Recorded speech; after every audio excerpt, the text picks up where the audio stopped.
everybody. Welcome to Sports Gladiators here on the Basement Show with Mr. Knast. You know who I am. You should know who he is by now, but if you You don't, should. that is Mr. Ron. How you doing, everybody? Nice to see everybody in chat. Good evening, Jack. Nice of you to pop in. Man, what a crazy day. Yeah, man. I mean, we all knew it was only a matter of time before what happened today happened, but to actually see it happening is mind-blowing. Yeah, And for sure. if people don't know what I'm talking about, Aaron Rodgers is following in Brett Favre's footsteps and headed to the New York Jets. That is, it's been a wild speculation for a while now, but today it became official. And it's just mind blowing. Good evening, Curtis. Thank you for popping in. Nice to see you. Hey, Curtis. Alright, where do we start with this one? Yeah, Aaron Rodgers, everybody assumed that it was going to get done. But there was a big back and forth. And I think that the Packers finally put the screws down and said, look, either you do it now or we're going to talk to San Francisco. Because I think San Francisco had a genuine interest. So basically, the Jets get Aaron Rodgers. They get the 15th pick in the first round this year. They get a fifth rounder, which is 170. Mm-hmm. And the Packers get trade up to pick 13 in the first round this year. Their second round this year, which is number 42.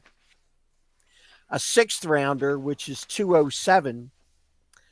And a 2024 second round pick that could convert to a first round pick if Aaron Rodgers plays 65% of the snaps. This deal is very much patterned very similarly to the deal that Howie did when he traded Carson Wentz to Indianapolis. The more I think about it, I think correct me if I'm wrong, but a certain somebody had ties in with that trade. If I'm not mistaken, Joe Douglas was still part of the front office when that Carson Wentz trade happened, correct? Not sure. That's possible. Now that I'm just thinking of like the trade and all, like I'm just thinking, wait a minute, Joe Douglas was with Philly at one point, so I couldn't remember if he was part of Phil. I think he was at Cleveland by then. Okay. I think, but I'm not positive. Gotcha. I mean, so it's just interesting to see how their dynamics matched up. So yeah, but Joe Douglas and Howie have a personal relationship, so I'm sure that there's probably some kind of conversation that went on at some point between the two of them. Oh, I'm sure. I mean, look what Howie's done the last couple of weeks, and I mean, who better to mentor you than Howie? Everyone gives him a bad rep at times, but Howie is probably one of, if not the smartest GM in the whole entire NFL. I got to say, he's probably the top. I mean, he's three-time executive of the year. I mean, he's just a cap master. I mean, he's done things and maneuvered things that most GMs have never even attempted. Yeah. You know? I mean, and the funny part is, like, even after the Hurts extension this year, I was reading they have $18.1 million left in cap space. That's correct. Pretty impressive. Mind you, we only have 6 picks coming up in the draft, but there are 2 first-round picks, which is very odd for a Super Bowl losing team to have, but it's also a good tool. You can fill those holes with premier talent. Correct. And because of rookie minimums, you can do it fairly reasonably priced. True. I mean, before we dive into the NFL draft, did you also hear about the other rumor that's swirling around with the Eagles and the Tennessee Titans? Are you buying into that? Myself personally, no, I am not.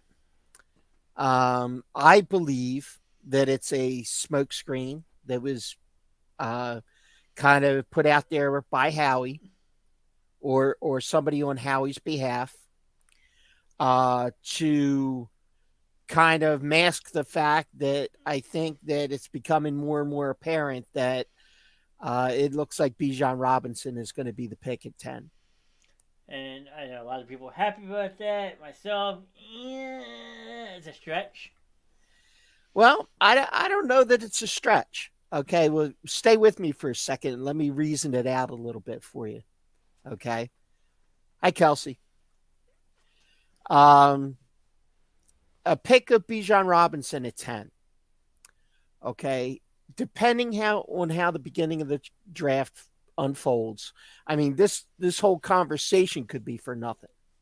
I mean, there's a possibility that there's teams at 5 or 6 that could either trade a pick or they could, grab Robinson without even blinking. Okay. He is very possibly the best non-quarterback offensive player in this draft. Okay. So, with that being said, Howie's been on the record this week as saying, because it's unusual for them to have a pick, for a Super Bowl team to have a pick in the top 10. I think that it's a special situation. And based on the history of the Eagles, they're not drafting running backs in the top 10. Okay. However, you're in a win now mode as far as I'm concerned with the Eagles. I mean, you lock down your quarterback. You've got an immense amount of talent at the wide receiver position. You got one of the best tight ends in the league. And by adding Bijan Robinson, they've interviewed NFC executives.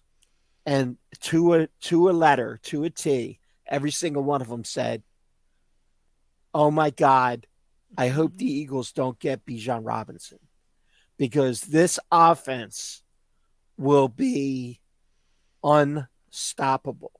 I mean, it's going to make Kansas City's offense look like second rate, honestly.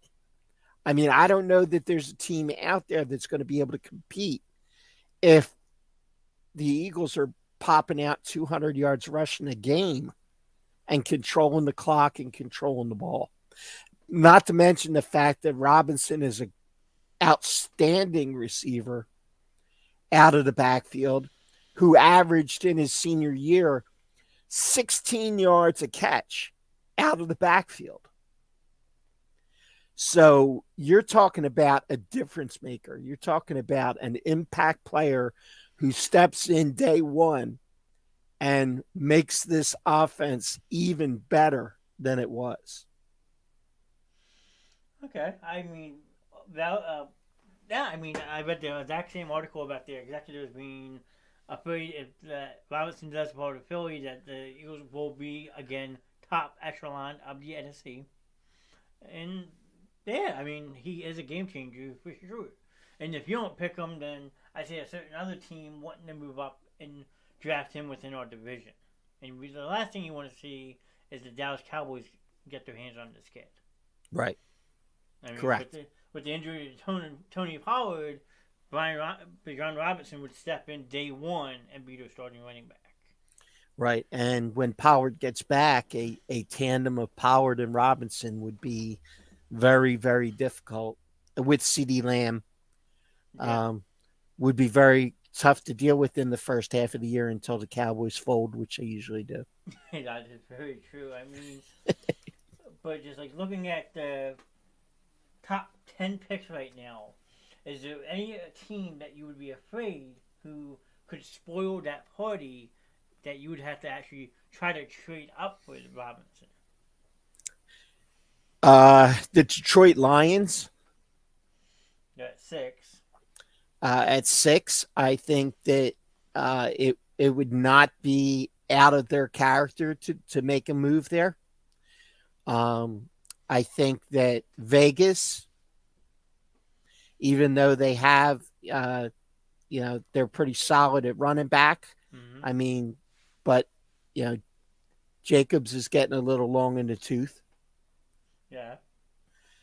I mean, not to mention the possibility of those teams trading out and somebody jumping up like a Dallas or a New England or a team like that, you know, who are very much a run first kind of offense.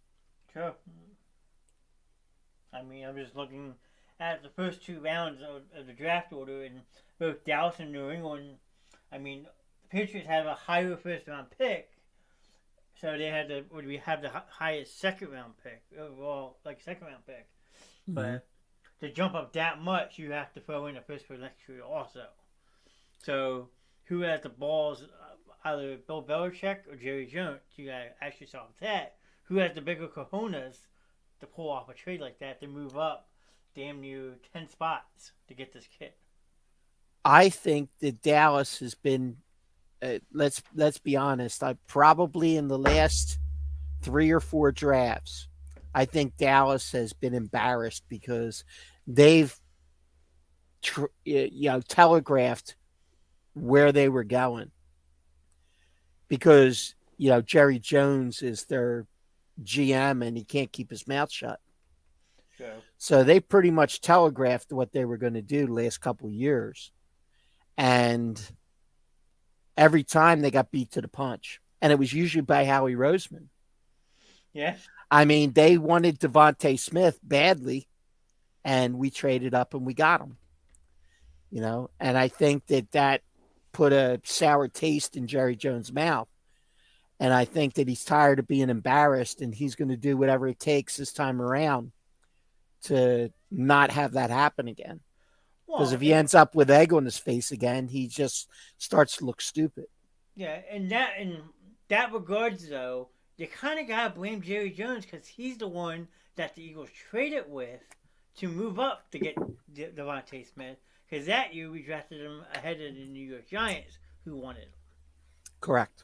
So, if anything, Jerry Jones should be the one kicking himself in the ass for agreeing to that trade. Well, Stephen Jones is probably kicking Jerry Jones in the ass. I mean, I can't imagine that. A Devontae Smith, CD Lamb combination. Oh, my. Yeah, could you imagine? I guess we can all breathe a sigh of relief on that one, especially off the Eagles fans. Dallas fans, they're probably pissed. I know there's a certain Giants fan who I watched on YouTube some of his clips, and he cried like a little baby when that happened. Yep. I forget his name, but it was the most funniest draft reaction I've ever watched. And this guy's probably about close to my age, like late 30s, early 40s, and he just loses his shit. Yeah. So it's hysterical. But then that was the same year that Dallas went and got Michael Parsons. So I want to think it was a win-win for both teams. Yeah. Yeah. I mean, as far as the Eagles are concerned, I mean, like I said, my opinion is that it's going to be Robinson. Okay. However, if something happens ahead of them and say a Jalen Carter's there at 10, then I think they got to go with Jalen Carter. The talk of Stravosky, the offensive tackle, who actually will not be a tackle. He actually projects out as a guard. Or Van Ness, the edge rusher. I mean, those guys are not number 10 picks at all. So, I mean, if it's Robinson, if Robinson's there, it's going to be Robinson. If they can't move up to grab him before somebody else does, or it's going to be Jalen Carter, providing nobody trades up and steals him away.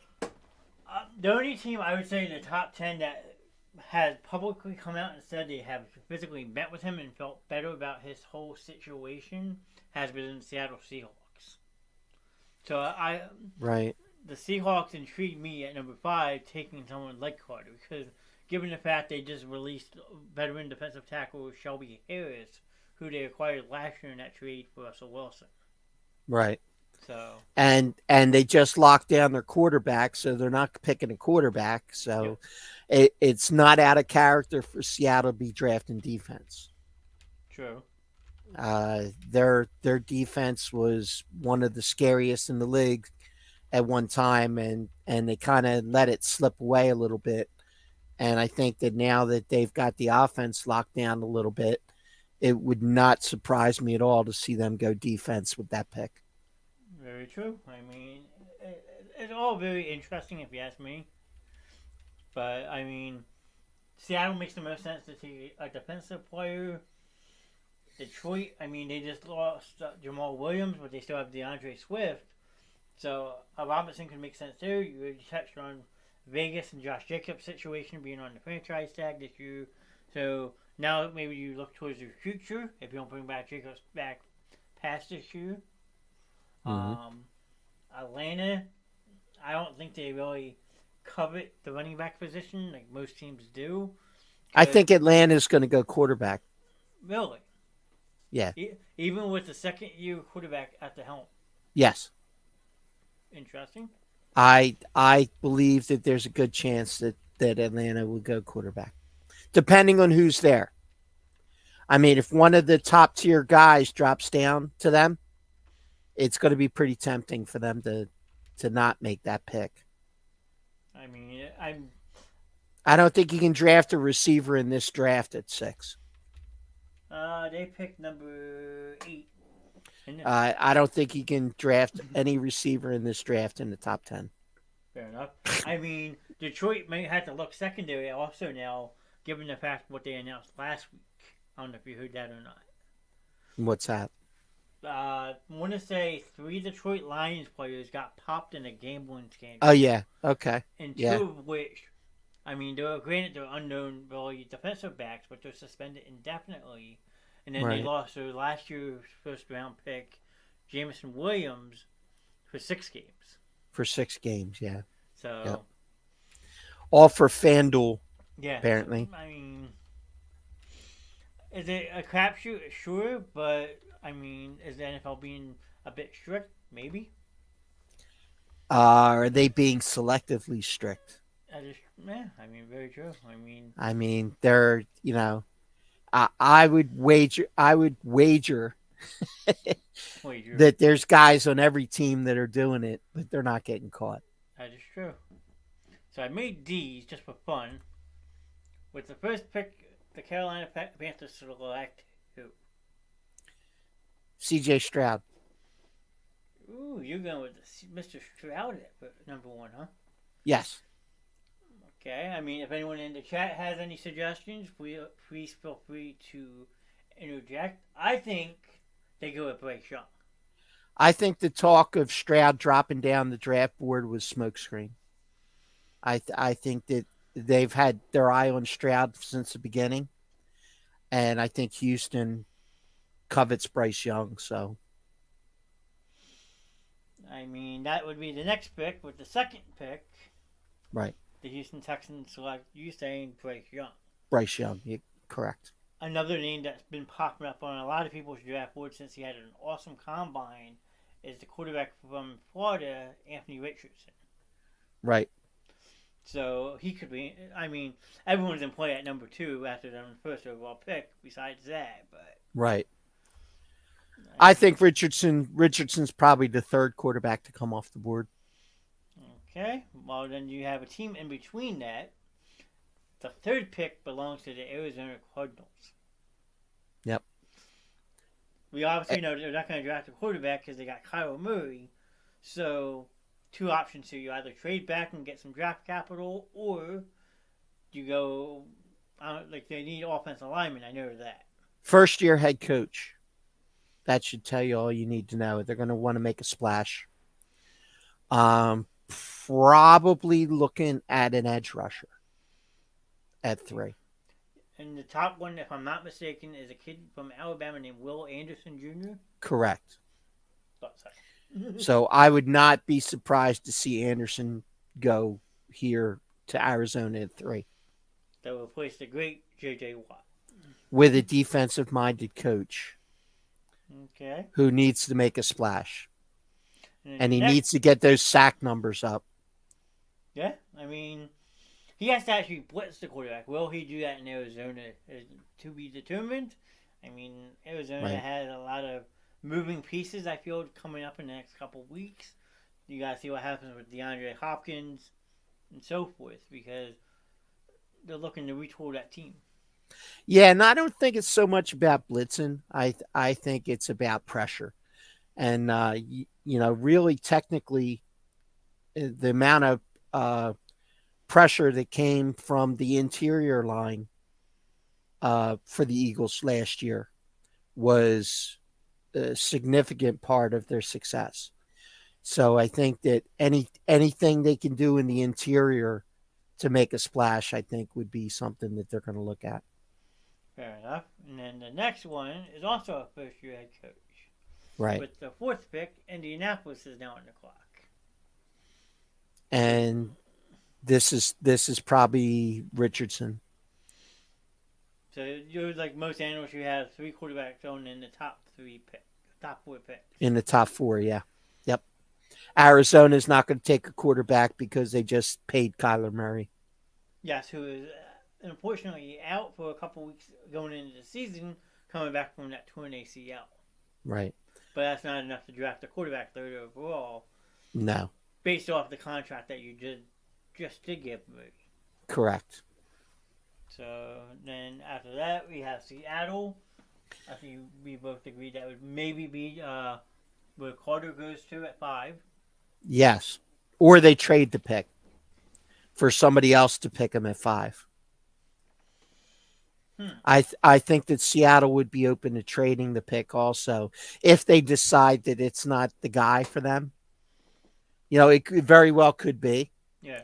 But if they decide that they want the extra capital and they move out of 5, they could probably still get an impact rusher a little bit further down and gain additional capital, which they really need to rebuild the defense immensely. So it wouldn't be surprising to see them want to look for additional picks to bolster that defense. Well, I mean, with what they gave up last year to get a player to trade away Russell Wilson, they did get some draft capital back from Denver in that trade. Right. They got a couple key pieces, one of which has been let go, and Shelby Harris, but they still have Noah Fink. So, I mean, yep. I would say Seattle's probably at wild card position right now in the draft, being at number 5. Yeah, they make me jumpy. I can see them. I can see them at 5 and Detroit at 6 being both places where they could go either way. They're unpredictable. Yeah, so that would be Seattle and Detroit. I mean, there's a lot of big question marks. I mean, 9 with Chicago now trading away the first overall pick, moving down 8 spots. I mean, they can still get a premier talent position, but right. What are they looking at now that they traded down 8 spots instead of having control of the draft? Now they're moving down. Edge rusher. I think they're looking defense. I mean, if you look at a lot of the mock drafts that are out there, there's probably 3 or 4 edge rushers in the top 20. Wow. So I think teams that really need to improve their pass rush, I think that's going to be the direction they're looking in. If they're solid at quarterback, and like I said, this is not a good draft for receivers at all. True. At all. Or tight ends, for that matter. No, I mean, the highest tight end I've seen is like a 3rd-round pick. Yeah. So, you don't have that that blue chip prospect on the offensive side of the ball. So the teams that have quarterbacks locked down are going to be looking for edge rushers. Now, would Philly look for an edge rusher? Say Robinson's gone, and the Eagles don't trade up or anything to start at 10. Do the Eagles look to maybe address the edge rusher or something else? If Robinson's not there and Carter's not there at 10,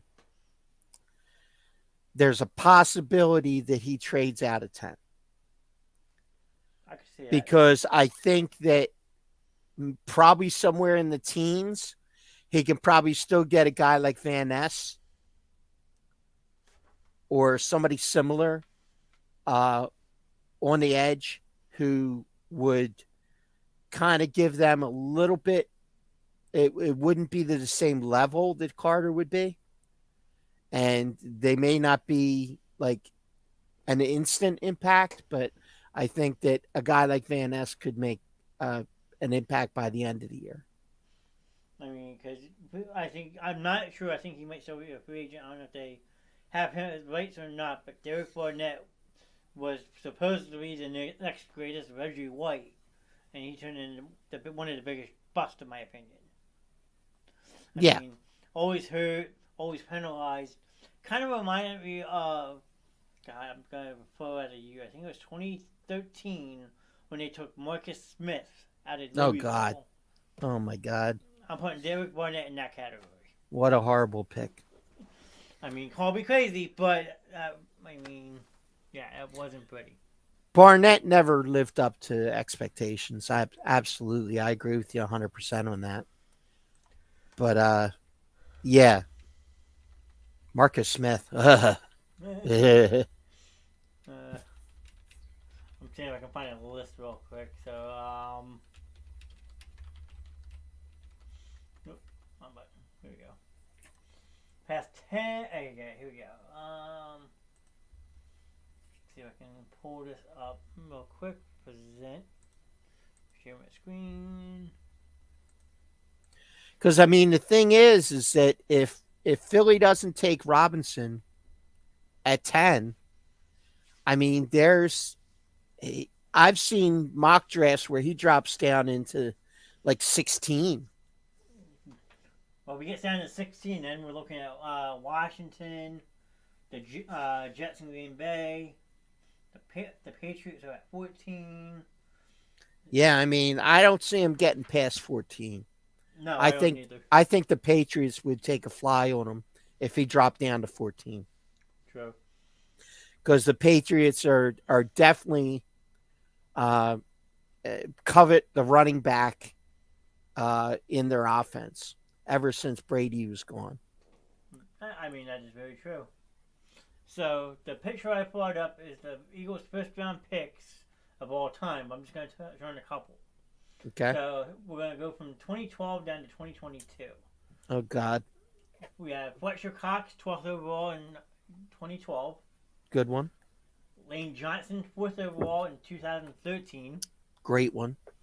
Marcus Smith, 2014, so I was 1 year off. At number 26 overall. Next year, 2015, Nelson Aguilar at number 20.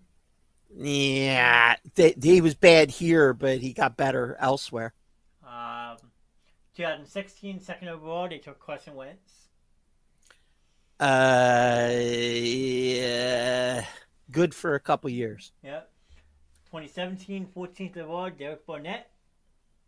And we just talked about him. Yep. No pick in 2018. Mm-hmm. I think that was part of a trade, if I'm not mistaken. Correct. 22, they made a trade up with the Baltimore Ravens to draft Andre Dillard. Bust. Yep.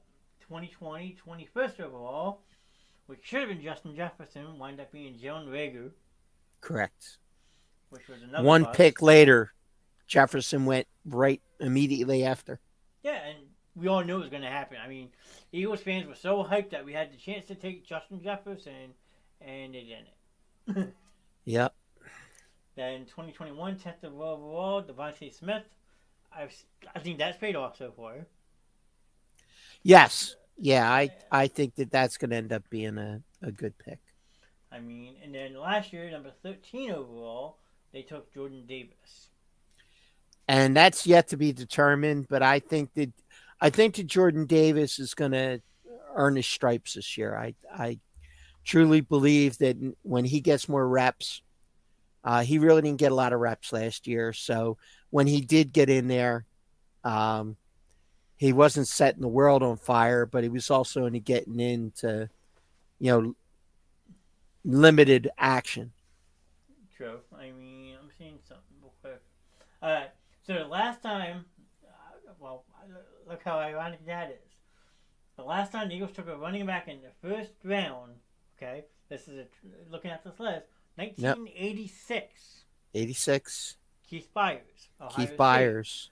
Here's the ironic part, the part really that you're having a hard time to see. It was number 10 overall. Yep. I mean, then before that, they took Michael Haddix at 8 overall in 1983. And he was horrible.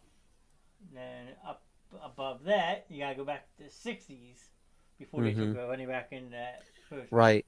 But you also had Brian Westbrook in there, who was not a first round pick, but who was probably one of the better running backs that they ever drafted.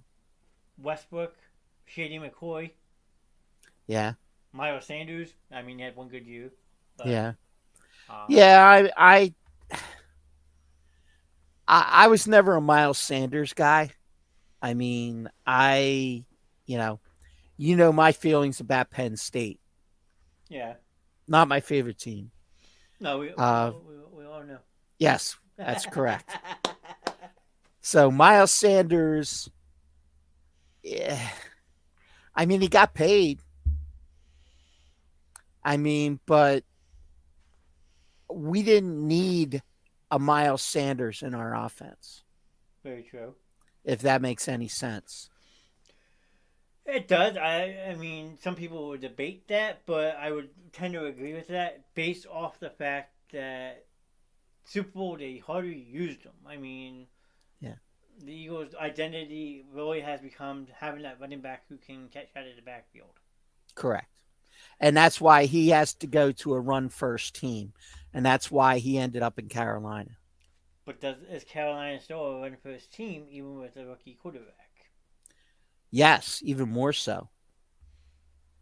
Okay. I think that they need to establish the ground game to give him any kind of chance because their offensive line is not the greatest. Yeah. So they may need to pick up some offensive line in this draft. Well, I think they got plenty of picks to do so. I'm gonna breeze through this, but they might have given a lot up when they made that trade to get the first overall pick. Yeah, but I still think they have some capital to rebuild that offensive line or work in free agency because I think they got some cap room too. True. I mean, that's a whole other thing I would have to pull up, but like, I'm sure they got money. There's a lot of teams that still have a decent amount of money who really didn't spend on free agency this year. So Right, and they really don't have those top flight receivers that are warranting the kind of money that's eating up cap in a lot of teams. true. Let's see what I can find. All right, here we go. I got another list I can pull up. Okay. This is the cap space per right now. What teams have left? Okay. So Chicago has 36.5. Carolina's still sitting at 26.9 mil. Yeah. 26.9. Detroit's up there still. But Yep. then it's a big drop off. Yeah. So I mean, I can see Carolina building their line through free agency. I mean, even though it's not the top guys, I think that once this draft happens, then you see some teams take some vets and let them walk because they're spending high capital on a draft pick that they want to step in day one and start. So you might see some of those second tier vets out there in the open market, which is where Carolina is going to start building their line to, take advantage of having a Sanders. Yeah, I mean that, and I think they have to address the wide receiver point at some point because Yes. You traded DJ Moore away to get the number one overall pick. And then Yep. you also last year traded Robbie Anderson. And you traded Christian McCaffrey away, who was a great receiver out of the backfield for you. Correct. So I mean, I don't. There's going to be receivers out there. Yes, and plus I forgot they also brought in Adam Thielen this Yes, offseason. correct. Yep. And Adam Thielen automatically becomes wide receiver 1 there, I think, if not wide receiver 2. He should be number 1. Well, he should be 1 unless they sign somebody who's better. But I don't know that they will. I mean, Thielen was overshadowed by Justin Jefferson, but Thielen still put up some great numbers, even as a 2. True. I mean, according to this website, they got Adam Thielen, Terrence Marshall Jr., Lavanka Charant Jr., who they got in a trade last year. Yeah. I mean, that's not much depth. No. Yeah, one of these big ticket free agents is going to end up there. I mean, but they won't get what Odell Beckham got for 1 year, $15 million with Baltimore. That trade was that signing was absolutely absurd. Yeah, it is, and Beckham is toast. I mean, Beckham's not going to do anything there. No. So they did bring back Tyler Huntley. As of now, he's your QB1 because Lamar Jackson's still unsigned. So Baltimore's a mess. Yeah, they are. Well, once I actually kind of feel bad for John Harbaugh. I mean, year after year after year, he always puts that competitive team on the field. But this year, I feel like he will struggle. Well, I think after the draft, they have to make some kind of commitment to Lamar. They have to just bury the hatchet, and they got to move forward because they're stuck with each other for this year because nobody else is going to come in and take them. Well, So technically, he could sit out because I don't think he ever signed an exclusive rights contract. I don't think he's going to sit out. It would be suicide. He would never get a deal. True. I mean, yeah. He's in danger in getting a new deal as it is. If he sits out a year, because he's his own agent, nobody's going to want to negotiate with him. True. Unless he goes and hires the devil himself, Drew Rosenhaus. Yeah. I don't know. Rosenhaus takes him. I mean, I wouldn't, but Drew has done crazier things in his life, I'm sure. That's true. Who knows? You might see Drew doing some sit-ups in his driveway this year. Yeah, he let Tom Cruise play him in a movie. So, yeah. Wait, what movie? Jerry Maguire. That's true. You're right. You did mention that. Yep. That was very much based on Drew Rosenhaus. I mean, now that you say it, I kind of remember that, yeah. Yep. It's a great movie. I mean, it's very enjoyable. And then you have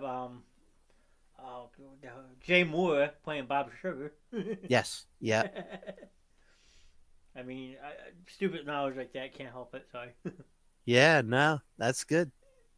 But, yeah, I mean, the NFL draft is going to be insane. I mean, Thursday night's round 1, Friday night's 2 and 3, and then Saturday is rounds 4 through 7.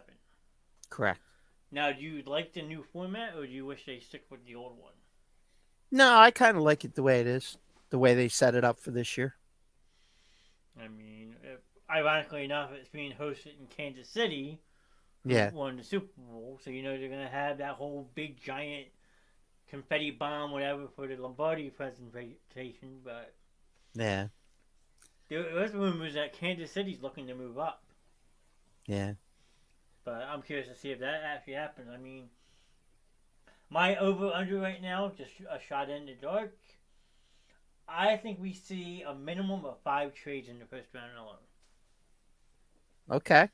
I can honestly, I can see it. I can see it happening. I don't know definitely it's going to happen, but I wouldn't be shocked just because this particular draft, more so than any of the ones in the last few years, just seems to be that wild card kind of feel to it. You know, I don't think that anybody has really telegraphed what they're doing. So I think it's just guns a blazing, free for all at this point. Yeah, I mean that's kind of why I like it nowadays compared to the back in the day.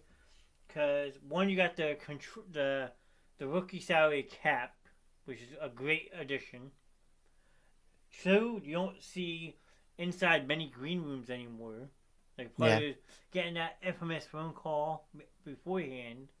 yeah, Because before, like you always saw, they would break the camera away, and a player would be getting a phone call, or the night before, 2 days before, the team would come out and say, "Okay, we've agreed to take Matt Stafford number one overall. His rookie contract is what was it, like 5 years, 87 million, 60 something million guaranteed." yeah. Before this kid even takes a snap, he's getting Right, paid $60 million. right. It's like holy shit. Yeah, yeah. And now they just invite like the top, what they project to be the top 20. Like if you're not projected to be in the top 20, you're not in Kansas City. Yeah, I mean, a That lot night of players don't even want to go anymore anyway.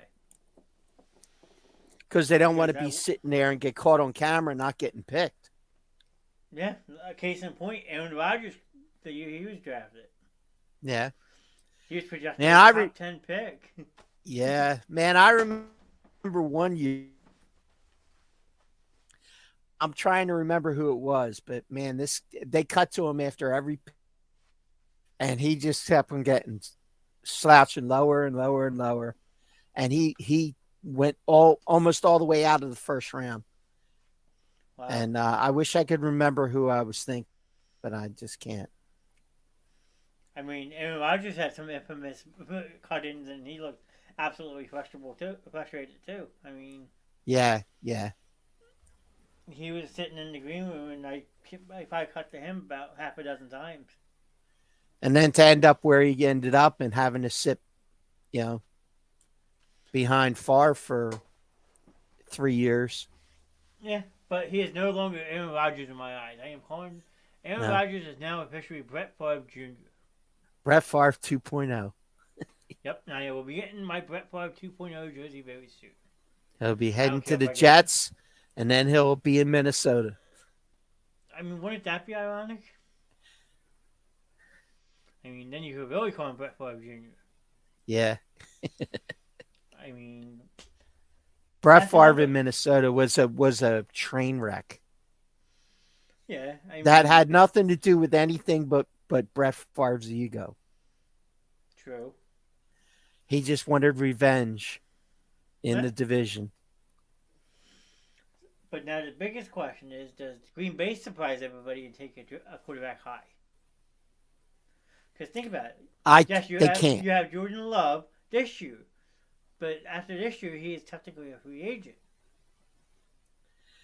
I think if they drafted a quarterback, you would totally wreck this kid.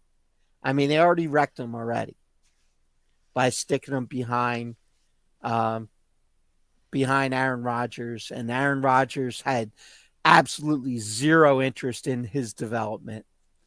And I think that he's finally getting his chance. And I think if you draft a quarterback, I think you destroy his confidence, and you might as well just cut him. Even like a later round quarterback, like a say, Yes. Yep. Yep. wow, Can't do it. They got to give him at least 1 year before they do that.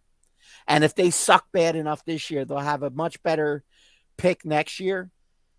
And there's more quarterbacks coming out of the pipeline next year. okay. They I could mean, probably get a high level quarterback towards the top of the draft if they're going to suck as bad as I think they're going to suck with Jordan Love.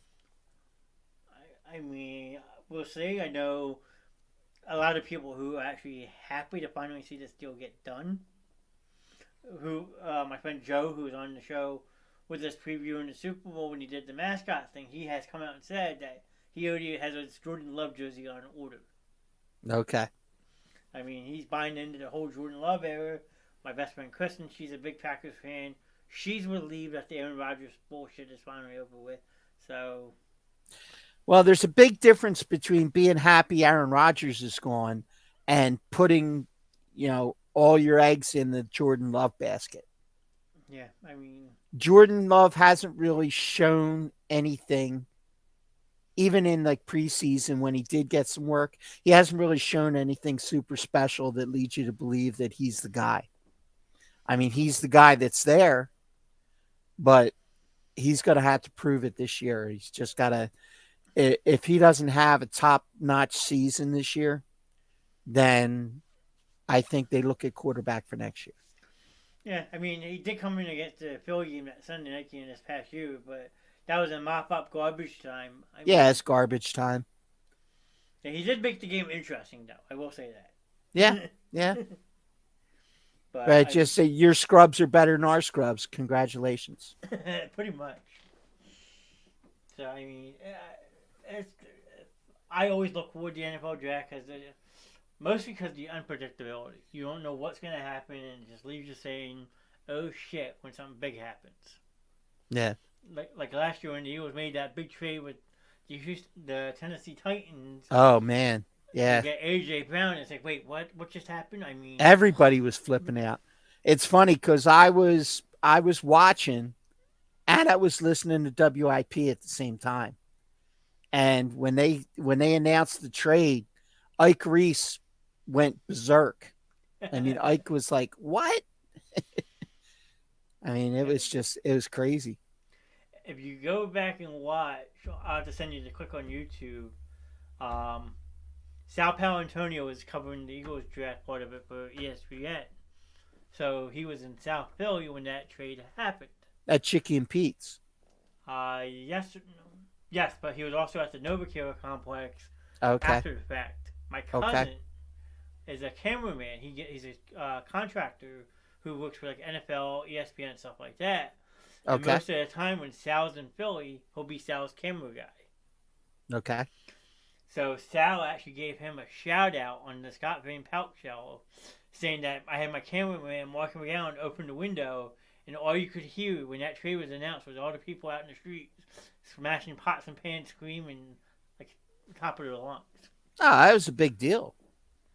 So I mean, And they didn't give up a lot for him. no, A 2 and a 5, I think it was. something. No, it was a 1 and a 4. No, it wasn't a 1. It was not a 1. What it was? I'm almost sure it was a 2 and a 5. I'm gonna have to see if I can find this now. Now I'm curious. Let's see. Yep. That's my recollection anyway. I could be wrong. Let's see. I'll tell you 1 second. Okay. AJ Brown trade. Eagles acquire a superstar.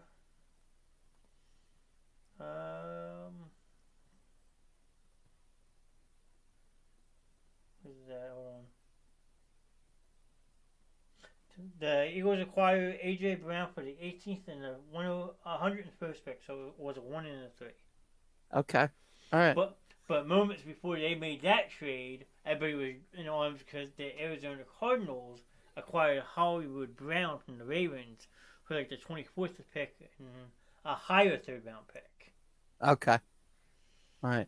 I don't know why I thought it was a 2. I don't know. I'm thinking of somebody else, obviously. That's all right. I mean, yeah. But that's the fun part of the draft: the unpredictability and like the shocking awe factor of some of these trades. Yeah. I mean, like I said before the show, I can't imagine that they would have announced that Aaron Rodgers trade the night of the draft. Like you said, it would have just completely overshadowed the whole draft.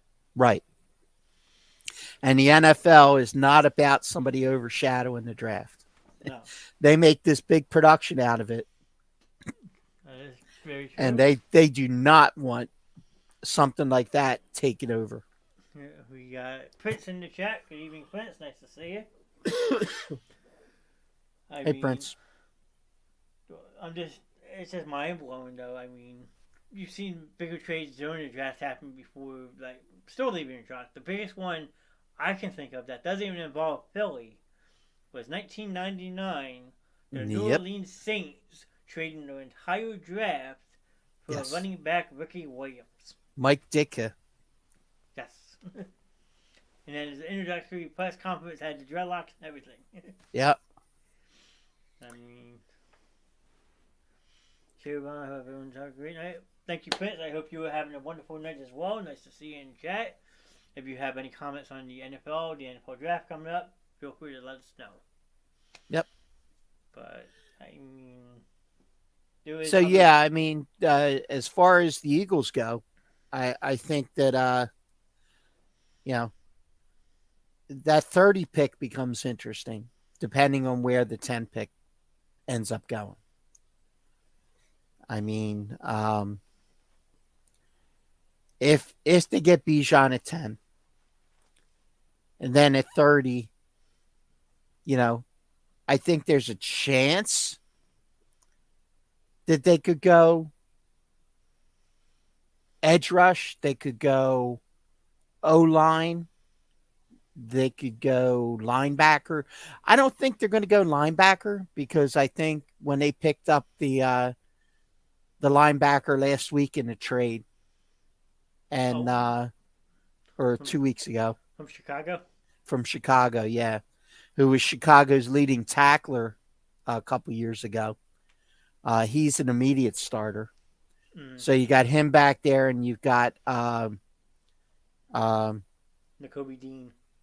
Dean probably in the middle. So, you know, I think they're going to be okay at linebacker. That's true. But I think they definitely need some depth on the offensive line. Oh, depth is a big thing. In the later rounds, maybe a developmental cornerback. Because the two corners obviously are up there a little bit age-wise. And maybe they can get a guy who can be a backup corner and maybe return punts or something. So like a Dexter Wynn type player. Yeah, it's similar. Yes. I can see that. Yeah. That might be like a latter round target. I mean, I think they have, 2 1s, a 2, a 3, a 5, and a 7. Yeah. They don't have so I can picks. see maybe that 5th round pick could maybe be a corner or somebody else who maybe is more of a special teams specialist, just to give you a little more depth at some position in the defense. True. Prince is saying in the chat, he says, I just know my Texans got number 2 pick, and we need a quarterback and offensive line, then we good. Okay. I mean, so, Prince, we had touched earlier about the Texans probably taking Bryce Young. What quarterback would you want to see Houston take? Yeah. I mean, I'm curious, because, again, you have a first-year head coach in D'Amico Ryan's going to, who's never been a coach before in his life. So this is a very, I wouldn't say big pick for that franchise. Right. Same with Arizona and Indianapolis. There's a lot of first-year head coaches within the couple picks. I can't see how the Texans could get away from picking a QB. I mean, at that position and with, 3 or 4 guys there that could have an impact immediately, I think that they almost are locked in. Yeah, that's true. I mean, but do they cause the big fireworks show? Say you're right in Carolina takes a C.J. Stroud, but then Houston, instead of taking a Bryce Young, goes in Anthony Richardson. Yeah. I mean, that I would cause a domino effect, I think. I mean, at that point, or they trade back with Indy. Say Indy covets, Bryce Young. Okay. So they flip-flop 2 and 4, and then they take their guy at 4 and pick up additional capital. That's a very good point. I mean, yeah. Because if Indianapolis covets Bryce Young that much, if he falls, they might get paranoid that a team jumps up to number 3 and tries to grab him if, say, Houston takes somebody else. Right. I mean, then Arizona is kind of a wild card because they don't have a good handle on, being a new head coach on what they'd be capable of doing at 3. Yeah, I mean, Arizona's a mess. There's Yep. no, there's no way around it. Thanks, Joe. Thanks for Thanks, hanging out Joe. tonight. Thanks for hanging out, buddy. Gotta talk a little bit more next time so we know you're in chat, though. I'm just kidding. Some people just like listening, and that's fine. Yeah. And that's fine too. If you want to just listen, you're good. But yeah, we like the interaction too. No, I mean, can't please everybody, but This is true. but Joe has been on the show with us before, so Absolutely. we always appreciate him hanging out with chat. So I mean, there are some other sports that are going on. I mean, the Phillies bats are starting to warm up earlier than expected. Yep. The Sixers completed a 4-game sweep over the weekend. Well, let's start with the Phillies first, because I'm pretty excited that they're starting to turn the corner a little bit. Yeah. Up to 1 game under 500. Yep.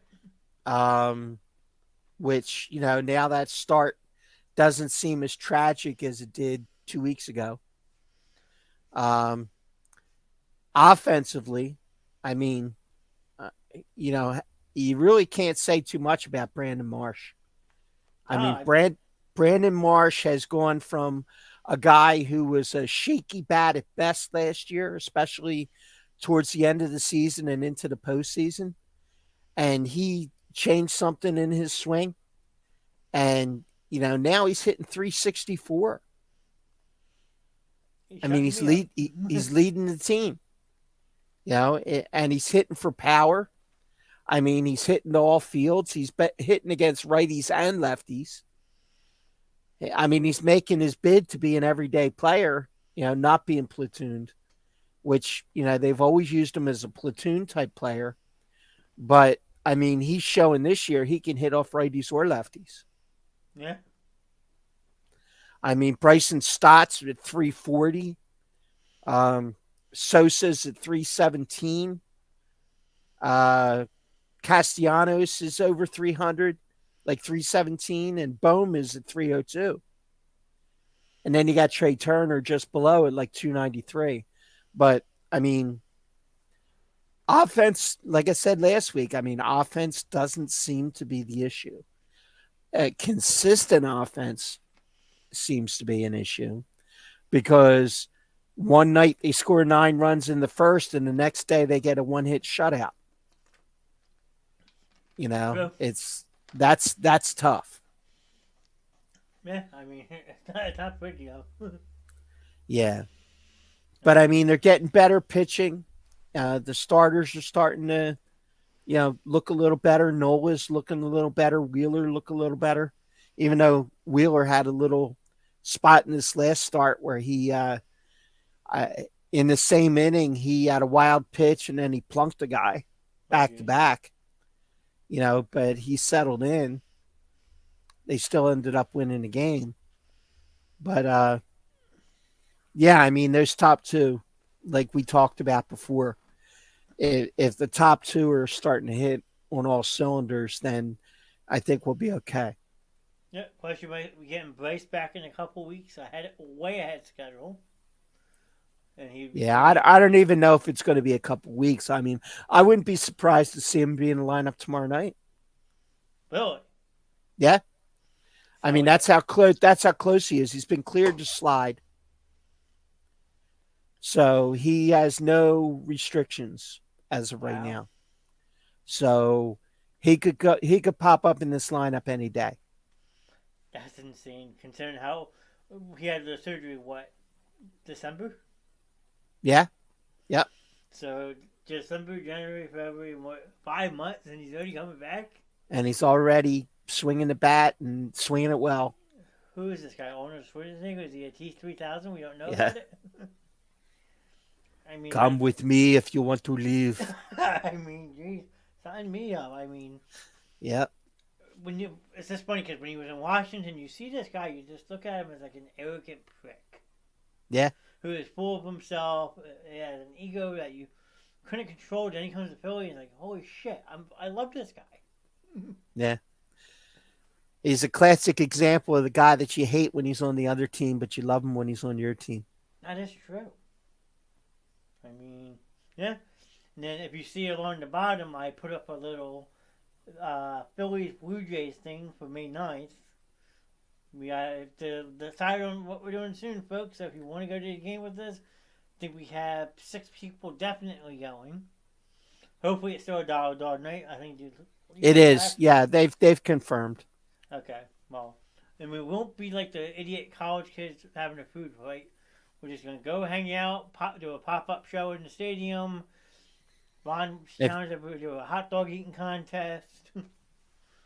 If you're going to throw hot dogs, throw them at me. Nah, I'm not wasting my money throwing food at you. Oh, no, I'm going to eat them. Trust me. I'm still not throwing that because I'm going to be eating too. 5-second rule. Is that what it is? Yeah. I mean, it's South Philly, so you might want to tweak that down to about 3. Yeah, well, might have to fight a rat for it. Yeah, that is true. But it's a Tuesday night game versus the Toronto Blue Jays, so it's an interleague game.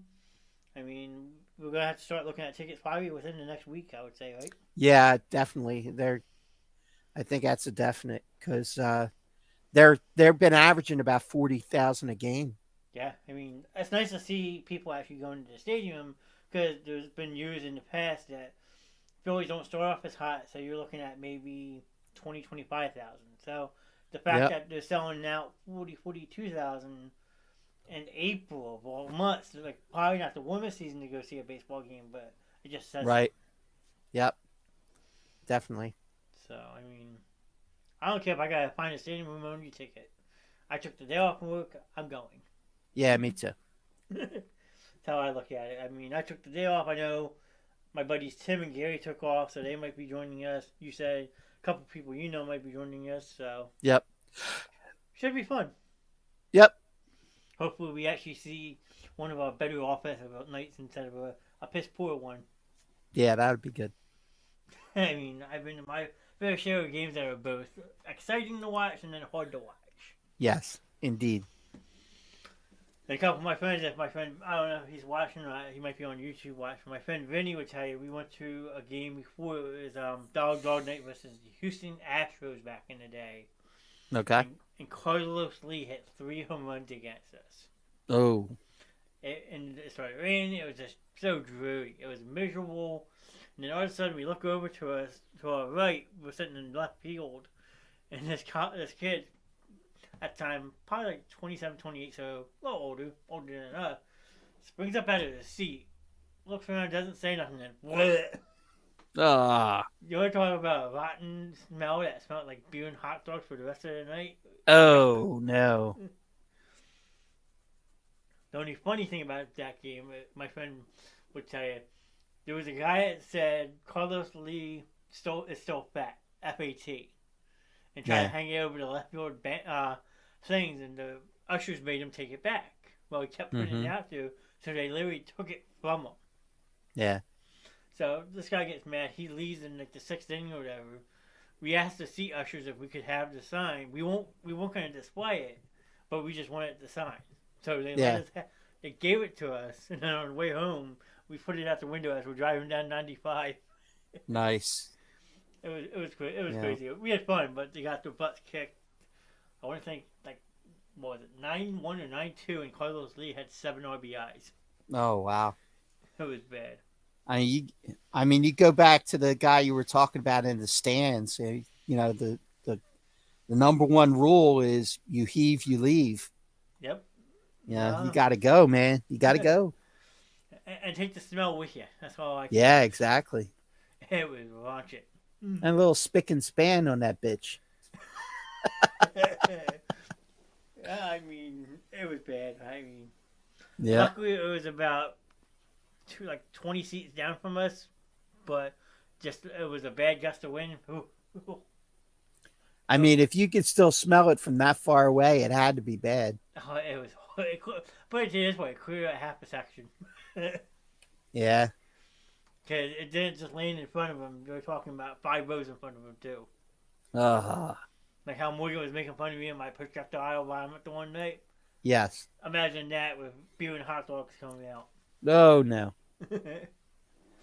At least it wasn't Mexican combos. That's all. That would be a scary combo. What? Hot dog and beer? Yes. Yeah. Control your liquor, folks. The education. Yes. I mean, I've learned the hard way, and Morgan's had made that known plenty of times. And stay in school. Stay in school. School is for fools. Look at me. People always Nice. say, I always think of Steve Buscemi as a homeless guy in Big Daddy. Yeah. School is for fools. Well, no, that was not Steve Buscemi. In Big Daddy? No, that was not. No. That said that line. The actor who said that line was Robin Williams. You're right. He's the crazy old guy in that movie. Correct. Wow. Why am I feeling Look so at dumb? me. I feel so dumb right now. Yeah. That would have been a good guess though, because Buscemi's in almost all the Sandler movies. Yeah. So is Rob Schneider. Yeah. At least Steve Buscemi played Crazy Eyes. You can't. Yeah. I'm wrong on that. You know who else is? Clint Howard, who's Ron Howard's brother. Clint Howard. Okay. Clint Howard is, if you go back to, he's in Waterboy. He's the guy who's like, I'm not a handsome man. I'm not necessarily, when he's giving the speech at the hospital window. Okay. Like he's the guy with the hat with the, straws in it. Yeah. In the stands. That's Clint Howard. Oh. He also was in some Mike Myers movies too. Is one of those guys.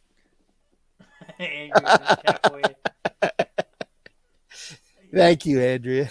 You're gonna make him blush. I won't be able to talk. Yeah, really. I got a red filter now. Take a moment. Catch your breath. Okay. Nice to see you in chat, Andrea. Thanks for not including me in that statement, but I feel the love. I mean, I give up. I give up. Easy there, man child. Hashtag only Hugh for handsome Ron. There's a hashtag for you. That's a mouthful. There you go. Nice. Look, she still hasn't even acknowledged I'm part of this show. That's the funny part. Like, it's all about Ron.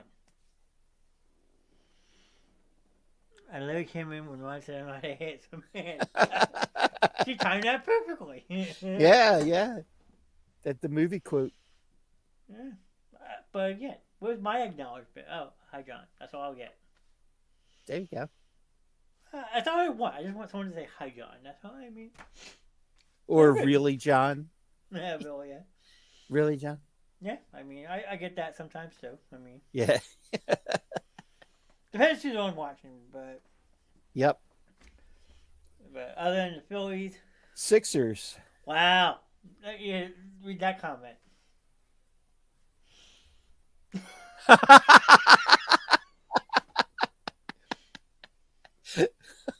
Keep it up, Andrea. Oh man, it's coming hard for you tonight, Johnny. I guess. I mean, if this is how the week's gonna be, I quit. Love you too, Andrea. By Wednesday, you'll be like twitching, going like, I can't take it anymore. Oh, probably after tomorrow night. Not forget Wednesday, but probably after tomorrow night. Yeah, well, you know how tomorrow night can get. So, I don't know what she has planned for tomorrow night. That's the scary part. Yeah. But so Sixers make short work of the Nets, which is nice. I mean, especially since you have Embiid on Saturday. Yeah. He is banged up with another knee injury. Yeah. But now I think we wait to see who wins the next series. I think it's kind of probably Boston. Yeah. Yeah, probably gonna be Boston. Unless the Bucks get knocked out, if I'm not mistaken. Yeah. But yeah, I'm pretty much thinking We're probably going to be Boston. Question is, can they get by Boston? Can they? Yes. Yes, they can, but it depends on a couple things. It depends on does Maxi continue to step up, or when Embiid's there, does Maxi take a back seat? Yeah. I mean, well, Harden didn't really play that well Saturday, but Tobias Harris has actually been playing somewhat decent too. Yeah, Andrea. I mean, yeah, I thought the Nets were going to put up more of a fight, but I mean, after this first couple games, it became clear that they were outclassed.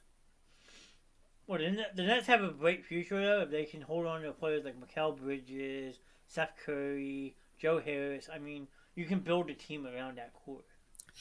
Yeah, problem is in the NBA, there's just no building teams anymore. True.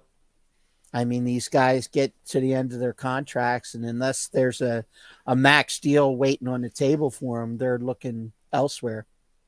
Yeah, I mean, You you're not know? wrong. But that's the point though. Like, I don't understand why the Nets did what they did. The Nets were sitting in the top three spot when they blew up that team. Yeah, Like first you trade away Kyrie Irving. Okay, no big deal. You get rid of a headache. I get that. yeah, But then less than 48 hours later, you're going and trading Kevin Durant. At that yeah, point, you might as well say, okay, we're giving up on this season. We're just going to play for a 6 seed, 7 seed, or 8 seed at this point. I yeah. And don't. then they send Simmons home, and I didn't you get know it. the chemistry of the team just was destroyed at that point. So there was nothing left to salvage. I mean, they just were going through the motions and you know trying to reset for next year. Yeah.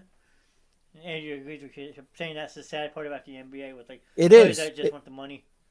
Well, because you get the top tier teams, and there's a handful of teams that can afford to do what they're doing, the way that they're doing it, building these super teams, and then it just throws the whole balance of power out of whack, and you really only have a handful of teams that have any kind of chance to get to the finals. Yeah.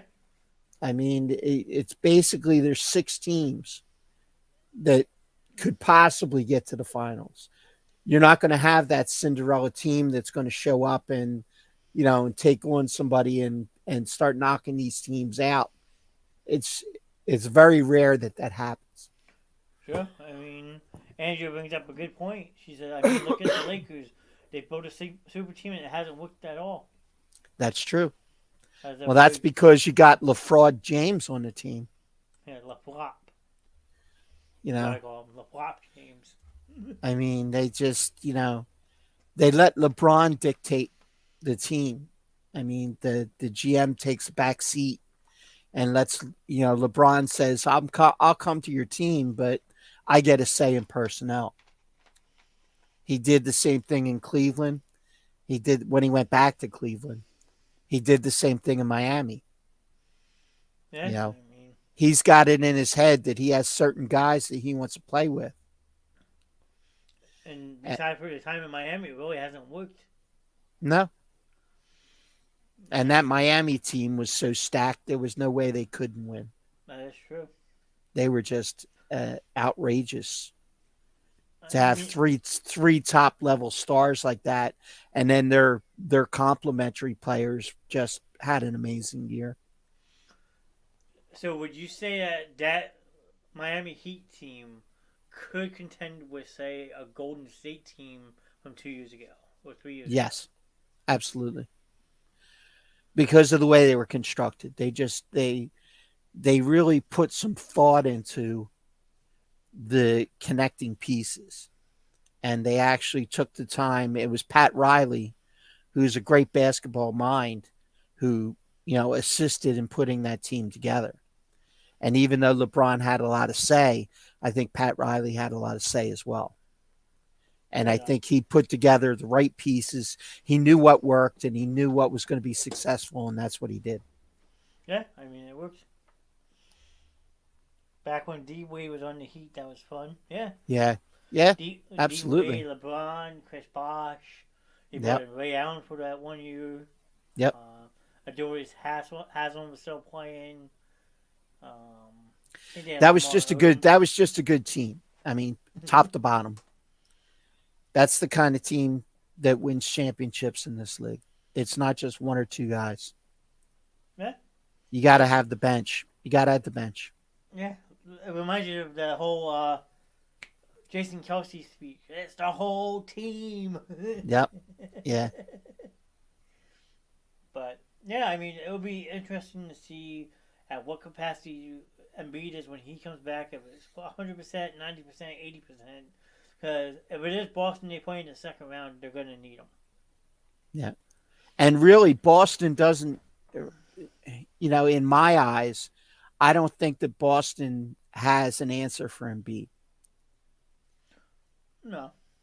I think that Embiid, if he chooses to, can be the sole determining factor on whether they advance or not, depending on how he plays. True.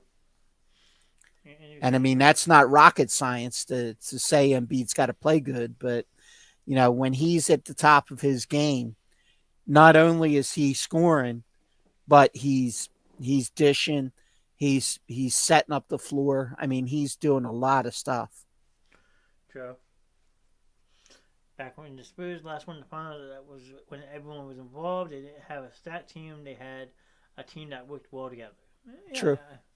And that's what they really need. That's what I'm saying. You really need a team. You need to have a bench that complements your starters.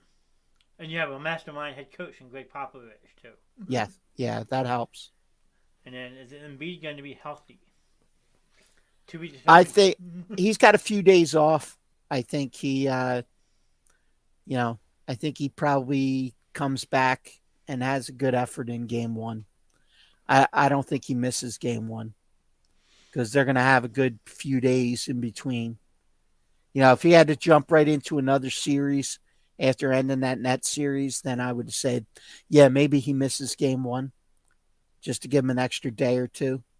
But I think he's right back out there. I hope so, because watching some of the game on Saturday, without him in there, they have no inside game at all. No. I mean, I love Paul Reed's energy, but he is not a Joel Embiid by any stretch. Yeah. I heard an amazing stat the other day. It said that P.J. Tucker, however many threes he has this year, and he has a bunch. Mm. Say it's, I'm just going to pick a number, 50. So say he has 50 threes. 49 of them are from the corner. Yeah. He's only had one 3-pointer from the top of the key. Wow. The only place he makes threes is out of the corners. Hey, as long as you're making them, I don't care where the hell you're shooting from. Yeah. But, I mean, that's all he does. He goes down the floor and stands in the corner. Yeah. I mean, there's another Sixers player who used to do the same thing, too. Andrew Toney and Kyle Kuzma. Yep. Kuzma was a corner specialist, too. I mean, Kuzma, I want to say, was more that pop and shoot type player. You passed him the ball and he was automatically shooting the ball. Yeah. And he made a good high percentage that 1 year, but yeah, I mean, that's a perk to a suite when you're able to rest it a little bit more. Absolutely, rest is very important nowadays in the NBA playoffs. Yeah. And then I have going to like PJ Tucker this season. Brunson has grown on me too. I mean, I still think Jalen Brunson was overpaid by the Knicks. They only brought him in there because his father's there. Yeah. And I mean, Tucker's getting up there. I mean, this could be Tucker's last season. So, I mean, he maybe has one more year. I was going to say, I'm trying to think, was his deal 1 or 2 years? I think it was a 2-year deal, wasn't it? It might have been.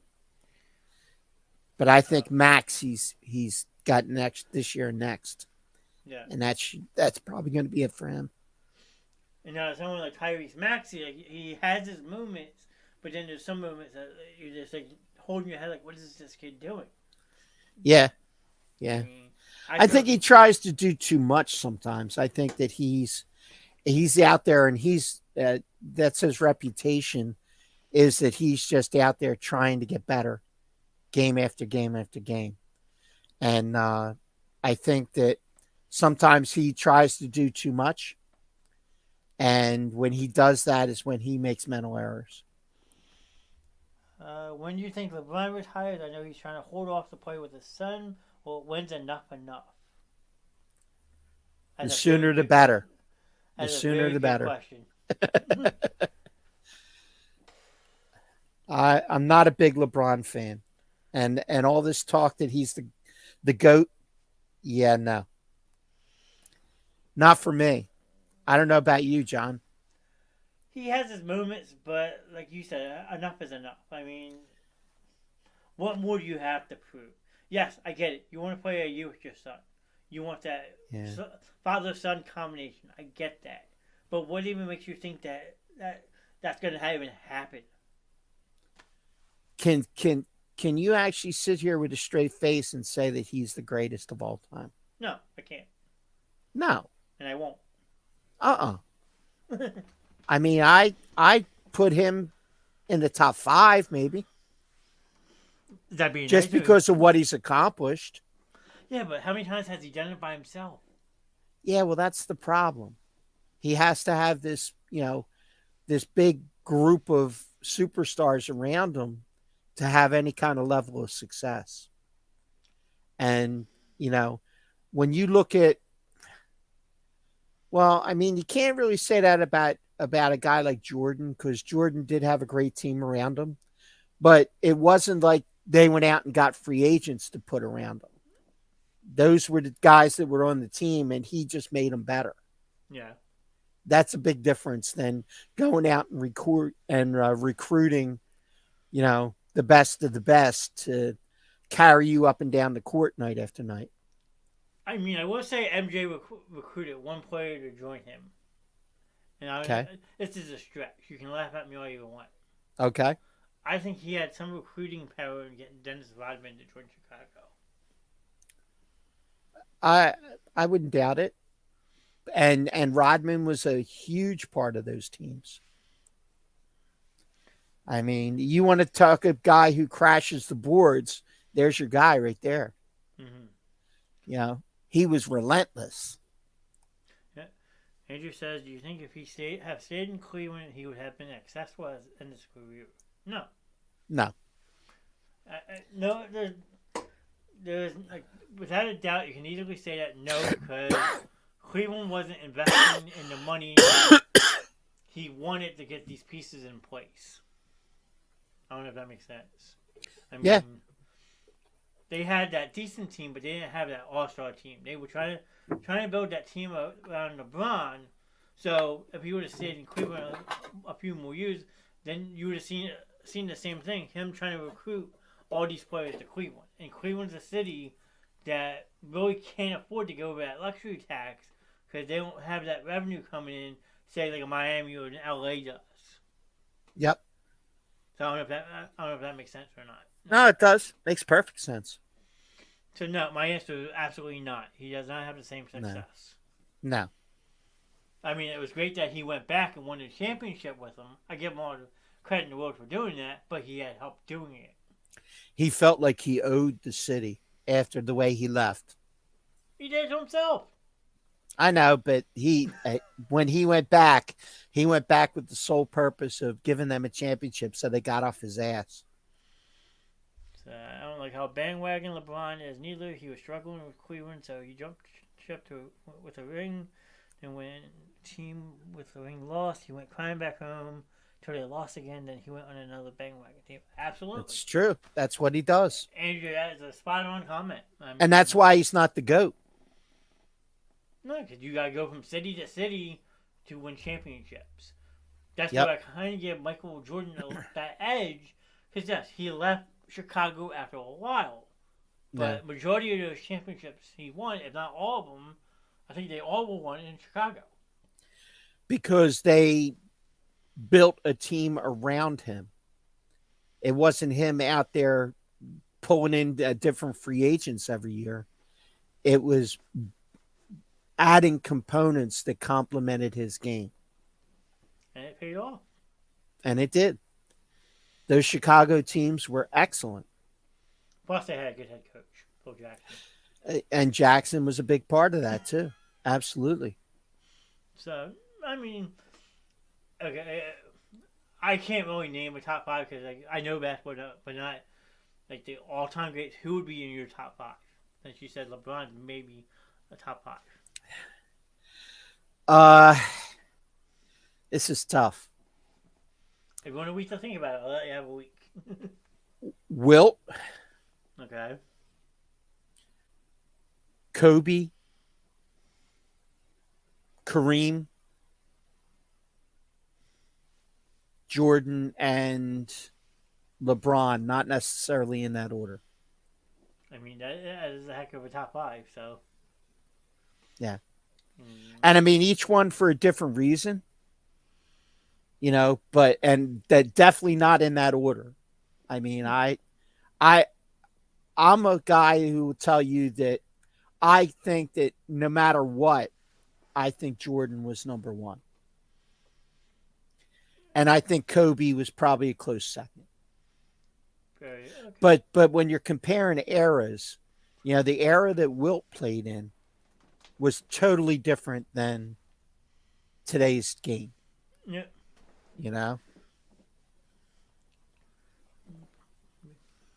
That would be my top five. I would include Bird instead of Wilt. Okay. I can respect that. I mean, Bird was a great player.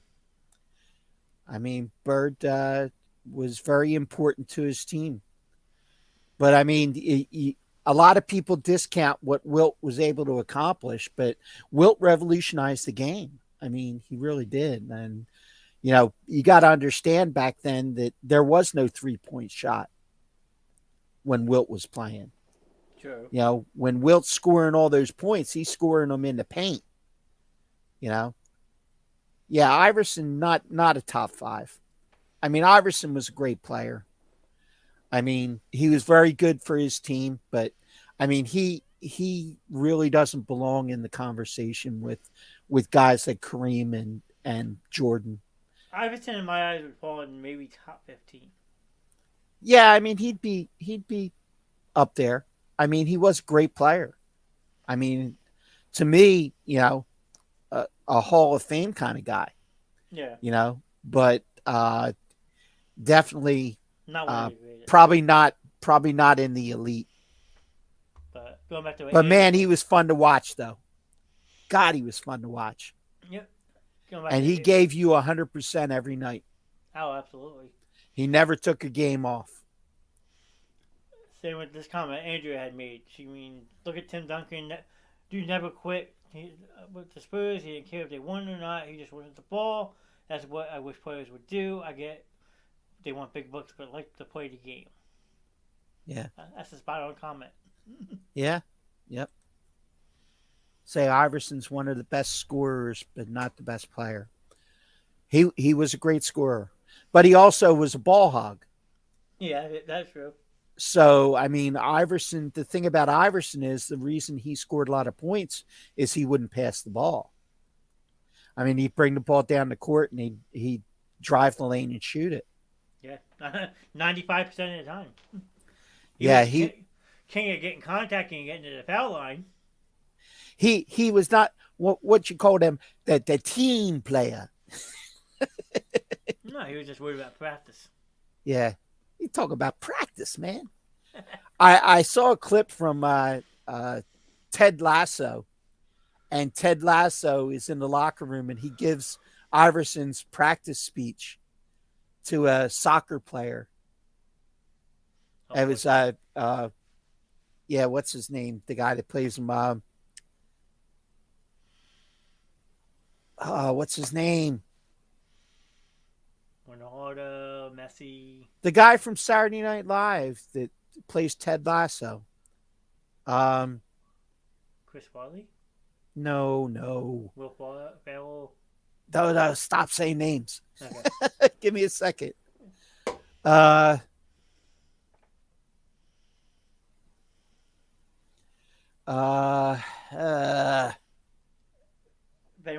Bill Hader, but in that same cast. Oh shit! I gotta look it up now. Okay. Andrew Damn says it! there's no team in Iverson, only I. I agree with that. Yeah, yeah, that's true. That is a very true statement, Andrew. I mean, if anyone in chat knows Saturday Night Live more than I do, please help Ron. I got it right here. Okay. Jason Sudeikis. I was way off. Yeah, Jason Sudeikis. But yeah, he gives the whole Iverson practice speech in the locker room. Nice. He's a coach. He's like, we're talking about practice, not a game. I mean, I watched a professional wrestler do that at Monday Night Raw in Philly before, and the crowd loved it. Yeah, nice. Good old Enzo Amore. Yeah. But no. As long as he doesn't say for who, for what. I gotta get the Andrew, thank you for stopping in. Thanks, tonight. Andrea. It's got some great insight tonight. Thank you. I agree with Iverson with a ball hog, but really on no Sixers team, who did he have to pass it to? I mean, Eric Snow wasn't exactly a world beater left out loud. It's true. But they couldn't really bring any top flight people in because they knew they weren't going to get the ball. True. So he got exactly what he needed to have if he was going to, not pass the ball. You're not going to attract a top flight free agent. I mean, he had a somewhat all-star for a couple years before that all-star left, Jerry Stackhouse. Yeah. Then you bring people in like George Lynch, Dikembe Mutombo. I was going to say Matt Geiger, but there's no way he was up in that level. I bit my tongue on that one. Ty McCullough, same thing. Eric Snow. Theo Ratliff. Yeah. Aaron McKee. Pride of Temple. Yeah, now McKee was a good ball player. I always liked Aaron McKee. Then they drafted Kyle Korver when Iverson was still on the team. The other AI, Andre Iguodala. Yeah. But you don't have that perennial all-star like you would see nowadays. Manute Bol. Yeah, Manute Bol, yep. Derek Coleman, DC. Oh, ooh. I'm just thinking I'm doing this all on the top of my head, okay? Mark Ivoroni. Who? Mark Ivoroni. I have never heard of him. Mark Ivoroni. Beats me. Yeah. I have to look that one up. I'm trying to think who else they had back then. Here's a name that really shocked me because he was actually the starting point guard when the Sixers drafted Iverson. Dana Burrows. Who was later traded to the Charlotte Hornets. Who else? I know I'm probably forgetting a bunch of people. God. Not bad though for this thing off the top of my head. Mark Iaboni. Ivoroni was on the 83 championship team. Damn. So by the time Iverson came in, Iverson was drafted, 96? Yeah, I think Iverson was drafted in the 1996 first overall out of Georgetown. Ivoroni was on the team with Dr. J and Moses and Mo Cheeks. Wow. And Anthony Toney. Yeah, there's Anthony Toney that you're talking about. And he was the fifth. Okay. That's a heck of a team. Yeah. And he went on to coach. What team? Memphis Grizzlies. I wonder if he was on there when if he was a coach when Iverson wound up there for that half a season. He was a third round pick in 78. By the Sixers? By the Sixers, yeah. Wait, you said third round pick? Third round pick. So when did the NBA switch to 2 rounds? After 78, obviously. I was going to say, I mean, as long as I've been alive, the NBA draft has only been 2 rounds. Yeah, no. I think they must have drafted deeper before. So is Doc fired if we don't at least make the conference finals? Ooh. Yes, I No, think this is last chance. no hesitation. It's just a flat out yes.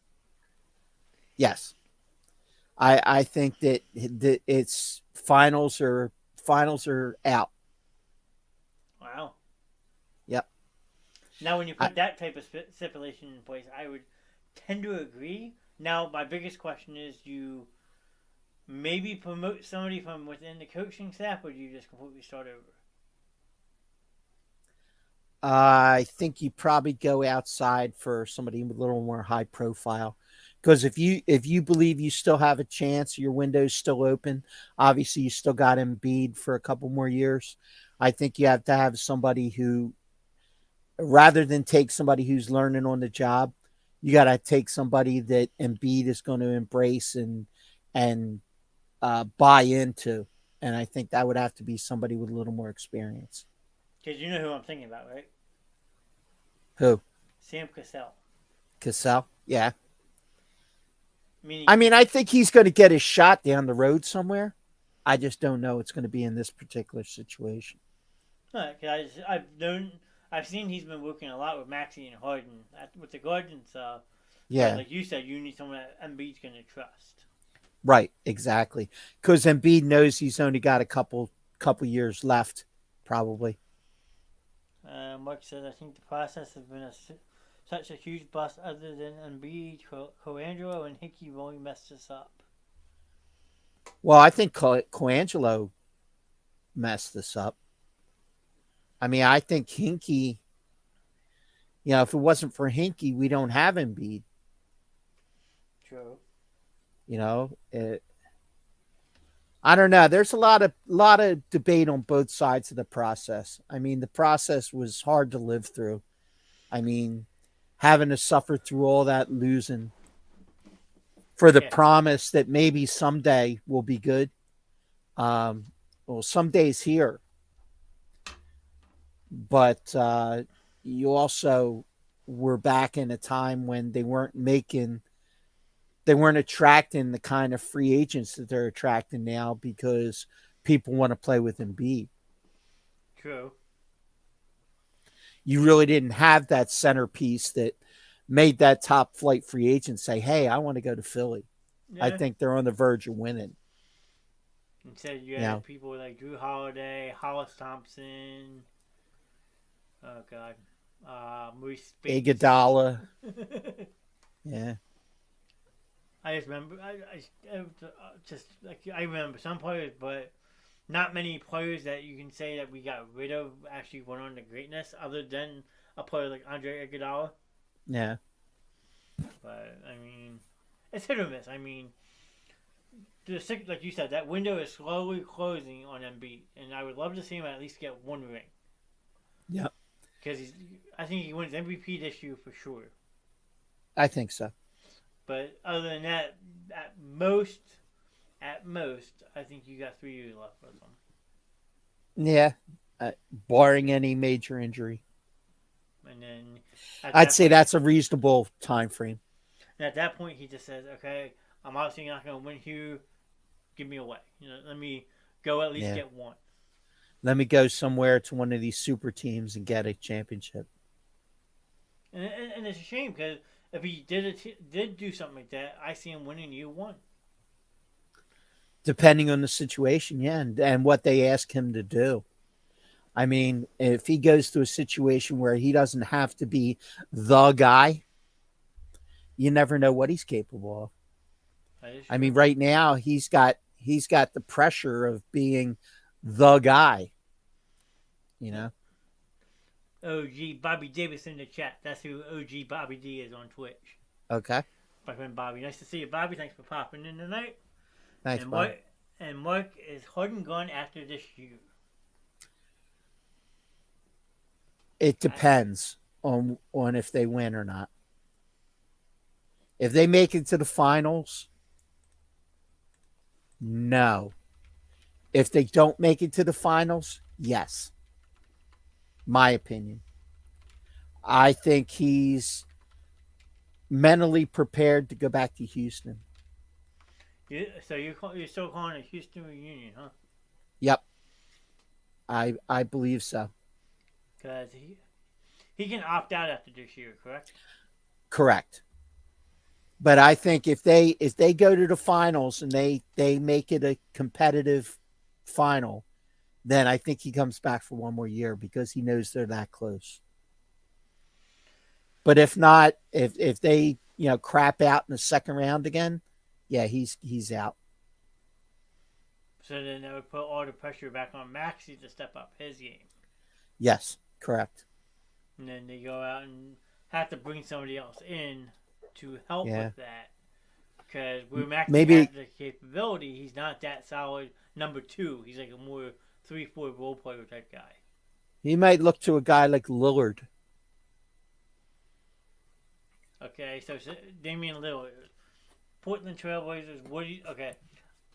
I'm the 76ers, I'm calling you. I want Damian Lillard. What do you get? What do you want in return? Maxi.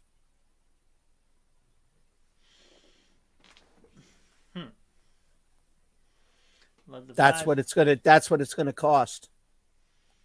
So if you want to, if you decide that Maxi's too inconsistent, and you've got that short window like you were just talking about, and you got to make a move for a guy like Lillard, it's going to cost you Maxi. Wow. Bobby said Harden stays. I think him and KD have a lot of pressure on them to win now, though. That is a very true statement. I mean, so say you give away someone like a Tyrese Maxey to bring in a Damian Lillard. Now, if you're James Harden, knowing that they have that commitment, do you still come back or do you still look out? That's the wild card. I think if you said to Harden, okay, well, we're going to trade for Lillard, and we're going to take one last run at it. Then maybe Harden stays. Yeah, I mean, it's very much a crapshoot. I mean, the Sixers are notorious for not really drafting players. Yep. I mean, they're more there's trade picks, get assets now type team. Yep. So. Yeah, I think you're right, Mark. I think that I would hate to see him go too, because I think that he has potential to be a great player in this league, but at some point you just got to cut your losses and just say maybe it's going to take a change of scenery for him to be all that he can be, because I think that with Harden and Embiid out there, it's tough for him to be a third option in that scenario. I mean, he should. I couldn't agree more. He has shown brightness and potential, but then there's other times that he takes that back seat and you don't know if he's even on the floor. Exactly. And he just disappears for quarters at a time. And, he's got a 9-point line. He scores 25 one night and, and he's brilliant. And then the next night he throws up like 9 points. It's like, okay, well, why? Yeah. I mean, the other wild card I would throw out there would be Tobias Harris. With that mega contract that he signed. He's got to go. So, say you have a player like Damian Lillard who now becomes available, could you possibly be able to hold on to somebody like Maxey and say, hey, we'll give you Tobias and a first-round pick? No. They didn't want Tobias is toast. They're not going to want a guy like Tobias. They're going to want a young guy. Yeah. And I think that they wouldn't settle for anybody but Maxey. Okay, you got this? Nope, I saw you. I see you gearing up. Go for it. What's up? So, Bobby, I'm sorry about that, but buddy Darth is in on Twitch. So anytime anyone enters the show, that is how he greets people. So in return, we've started doing it back. So there you go. Yeah. Hell yeah from Dorf. And Bobby agrees Tobias has to go. Yeah, he's got to go. It's that contract is killing him right now. But really and truly, I believe we would have already had a championship if Colandro would have chosen Simmons over Butler. Wouldn't have chosen Simmons over Butler. Yeah. I mean, there's a lot of biggest things. The biggest one I fall on, and kick me if you want, is you do not draft Markel Fultz. Yeah. You draft Jalen Brown instead of letting him fall to Boston. That's where they mess up too. Yeah. Yeah, I agree with that. That was the biggest thing I've noticed over the past 6 years is taking Markel Fultz over Jalen Brown. So yeah, Matt says there's a new world title in WWE. Ooh, the new belt. That's the new belt. Yeah, I think I saw bits and pieces of it. I mean, I had the wrestling on my second screen for a couple minutes. I turned it off. Yeah. So I'll have to go back and check it. But it'll look real good on Cody eventually. Yeah. This time next year, probably. Yeah, after WrestleMania next year. Which is in Philly, by the way. Yes, it is. World Heavyweight Championship. Did they merge the two belts to one? I wouldn't be shocked if they did because this week starting Friday night you had the WWE draft. Yeah. So you have 2 drafts going on this week. Yep. Danny Ainge straight up played Colandro in that trade. We pissed on De'Aaron Fox and Tatum that year. Jason Tatum, that's the name I was thinking of. Yeah. Yep. You're right. Yeah, Danny Ainge made him look like a fool. Yeah, Danny Ainge does that to a lot of people. That's why yeah. Boston or that they always have these mega teams, but then they have the whole draft capital that they need to build teams. Yeah. I hated Ainge as a player because he always killed us, and I hate him as an executive too. Just because. Yeah, because these teams can build super teams, but then they still wind up with shitloads of draft capital. Yep. Meanwhile, a team that needs the draft capital doesn't have it, like the Sixers. Yep. No, Roman takes the WWE and Universal to whichever show he goes, and the other show gets this title. Huh. Okay. So now there's 3 heavyweight championship title belts. Interesting. Wonderful. And then Gary says, any comment on the NFL draft? Well, I mean, that's what we opened up with. But Gary, is there anything in particular you want to discuss? We'll be happy to discuss it again. I mean, we went over the Brett Favre trade and how that's going to impact the draft. The Brett Favre trade. Yeah, Brett Favre 2.0, as Johnny says. So I'm just saying. All I say is Aaron Rodgers is following in Brett Favre's footsteps. It's true. And it's damn true. I mean. And, we talked a little bit about the Eagles and what direction. I mean, Gary, who do you think should be the first pick? Gary doesn't really know football that well, but I try to help him out. Rodgers still owns the Bears. Yeah. No worries. I know, it's later till you pop in, but is there what do you think about the Eagles at 10? What do you have an opinion on who they should be looking at? We both kind of threw ours out there. Myself personally, I'm starting to come over to the Bijan Robinson camp, just based on the fact that there's so many teams that are scared of it. And that's the fun aspect to think about. I mean, adding a player like Robinson to the offense, a secondary quarterback. I mean, I don't think the Eagles take a quarterback until maybe a 7th round pick. I don't think they pick a quarterback at all this year.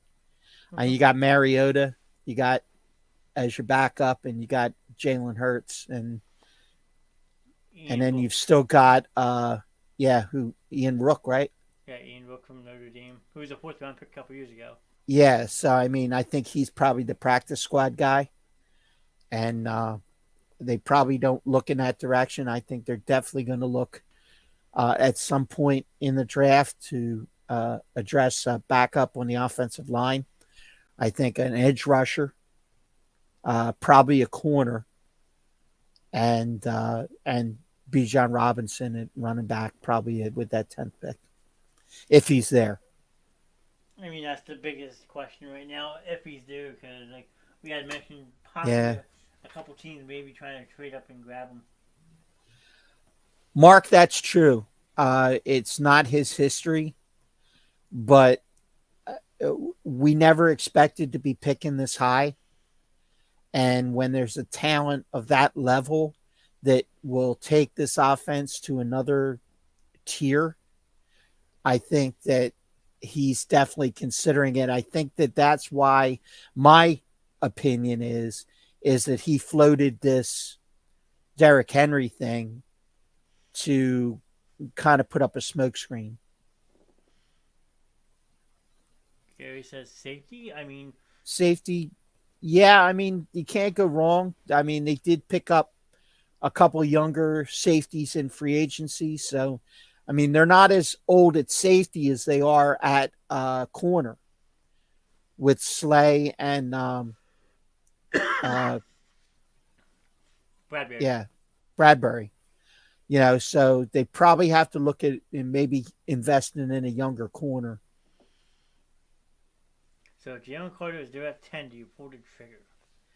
If Robinson's gone, then Jalen Carter's the pick at 10. What if they're both there? Then you go with Bijan Robinson. He's the better overall talent. All right. I mean, that's just a debate question that you could go either which way. And some Yeah. people would go to defense, some people would say the running back. So. Yep. Yep. And Matt saying Rodgers should have gone to the Raiders. If they didn't sign Jimmy Garoppolo this offseason, I would have been all for that. Yeah. But the fact that they just gave Jimmy G a boatload of money, they're looking at Jimmy G for at least the next 2 years. I think if Rodgers had, if the Jets had to drag their feet anymore, I think that you probably would have seen Rodgers in San Francisco. Yeah, but that's the problem though. Like I had mentioned at one time, like San Francisco doesn't have the draft capital, and I don't see Green Bay agreeing to trade a Hall of Fame potential quarterback in Aaron Rodgers for 3 low end third round picks. San Fran would have to give up the farm. That's true. And that's probably why it didn't happen, but I'm sure that they discussed it. I mean, just looking what San Francisco's picking, you're looking at, what I say, hold on, one more. I got it right here. Well, hey, Matt, I agree with you to a degree that defense wins games. Defense did not win the Super Bowl. Yeah. Defense failed. So the only reason that we were competitive in that game is because of the offense. Yeah. Mark says they don't have the draft capital, but they have Trey Lance as a possible asset. Yep. But I agree with that statement. But Ron, that goes back to what you were saying earlier about you're not bringing another quarterback when you have Jordan Love still there. Yeah. Because the highest pick San Francisco has this year is number 99 overall. Yeah. So, yeah, that's true. Because you were saying you bring another young quarterback in like that, all it does is ruin Jordan Love's mental confidence. Yeah. Jordan Love would be toast at that point. Absolutely. And they gotta really hope that he steps up this year. But if not, they're gonna have a great high draft pick next year. And there's a couple quarterbacks coming out that they'll be able to draft somebody probably in the top 5. Now you see, if they're as bad as I expect them to be. So you're thinking San Francisco regresses this year? Oh no, I was talking about Green Bay. Oh, Green Bay, okay. With Jordan Love. Now, the San Francisco, I think they take a step back. Yeah, I do. but not as much as Green Bay does with Jordan Love. No, no, I think Jordan Love doesn't have enough weapons to be competitive. Um, I think that the amount of pressure that he's under, I think it's going to be tough for him to be anything more than moderately successful, especially in that division. Well, speaking of divisions, now that the Jets have gotten Rodgers, that makes the AFC East a 14 race. And it also makes Aaron Rodgers the only the third best quarterback in the division. Behind Josh Allen and Tua, correct? Correct. So, who wins that division? Buffalo. You're still rocking with Buffalo for that division. Then Miami get okay. So Miami Buffalo, second, Jets, and the Patriots. Jets, and then the Patriots. Okay, now do all four teams make the playoffs, or No, you see the Patriots being left out? Patriots are out. What about the Jets? It'll be a stretch for the Jets to make the playoffs, depending on what other pieces they add. Now that they lock Rodgers down, if they make any other moves, they probably still need another receiver. Their defense is moderately successful. I think that they need to get an edge rusher, some interior defense, a linebacker, probably a defensive tackle. I mean, they got a lot of needs. Yeah, I mean, they brought in Alan Lazard. Yeah, who helps with Aaron Rodgers, but they also were trying to get in the running for Odell Beckham Jr., which failed. yes. But I mean, they have who else do they have? They have that really young kid, Chris Overlay, Yeah, second year wide receiver. I love their young running back in Bryce Hall. yeah. But let me ask you a question. Okay, When was the last first or second year wide receiver that had Aaron Rodgers' trust and kept it for the whole season? Last year, he opened up with the kid, the second round draft pick, Watson, and Watson was getting the ball constantly. I mean, he was scoring crazy yards, and then he had a couple drops, and then he barely touched the ball again the second half of the season. True. You know, Rodgers is is one of those guys that once you show that you're not 100% consistent, then he's going to look the other way. And he's also a head case. Yeah. We're talking about a man who goes into a dark room for 4 days and meditates, has crazy thoughts. Do I want to play in the NFL or do I want to come back? Or do I want to get out of this totally dark room? I mean, I'm sure the New York Jets fans are buying up all the tickets now. I mean, probably going to be the hottest selling jersey now. Jets fans are going to get excited for a letdown. Or it could be the complete opposite. Fans might be, oh, why the hell are we doing this trade? But here's one other thing. Aaron Rodgers can't wear 12. Nope. Even though Joe Namath gave his okay,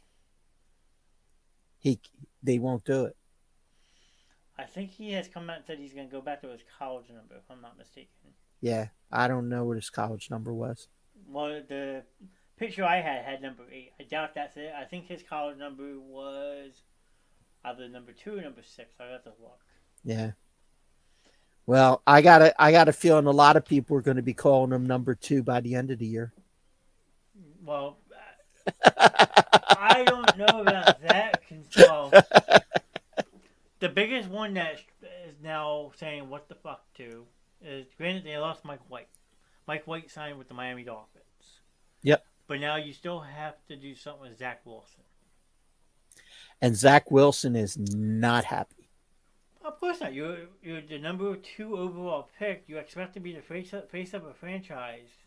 And now you're basically being replaced the third year of your rookie contract. Yeah. Let me see if I can find this quote, because there was a quote. All right. that he said right after the trade. Oh boy, I'm curious to hear this one. So, I mean, it's just a trade that shakes up that locker room. I mean, sure, there's gonna be people for it, and then there's gonna be some people against it. Any comment on the Flyers, John? Not really. I mean, they have a lot of work to do this off season. They have to get out from under a couple contracts. I mean, they got to draft right because they're going to have a top 5 pick hopefully. I mean, it's a team in rebuild. It's the easiest way to put it for the Flyers. I mean, the famous quote from Zach Wilson was, "I'm going to make that dude's life hell," Yeah, I did hear that one. which he did say that one, but there was another one he just said. Let me see if I can find that one. Okay. Well, Ron's doing that. We had a NASCAR race this weekend as well, down in the old Talladega, Alabama. I didn't get to really watch much of the race, but a lot of people are now mad at Bubba Wallace again because Ron get back here. He blocked the field with 2 laps to go, caused a big accident, and led Kyle Busch to easy victory. So, yeah, that's all I can say about NASCAR because Ron doesn't like it. But I will say one more thing. They are in Dover Downs International Speedway this weekend. They're down in Dover, Delaware. And if I wasn't working, I'd be going to the race. How you like that? I'll be watching my left tunes all week. Somebody said that Zach Wilson's going to try and sleep with Aaron Rodgers' mom. Oh, gee. That way you could really piss Aaron Rodgers off if you want. Start dating Danica Patrick again. Yeah, there you go. Another former NASCAR driver. You probably didn't know that, but... I did know that, actually. Oh, wow, yeah. You do know about NASCAR, don't you? Yeah, I know a little bit. Uh-huh. So no luck on the quote? No, I couldn't find it. But he did say something today that was pretty out there. Oh, boy. Pretty much like he was stunned. Let's see if I can... Wilson... Quote...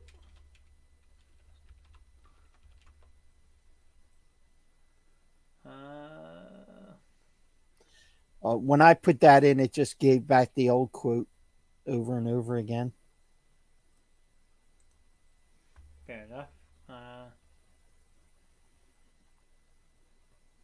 Was it, can't wait for Jets players to get on a podcast in 5 years and talk about how much they hated Zach Wilson? No. No.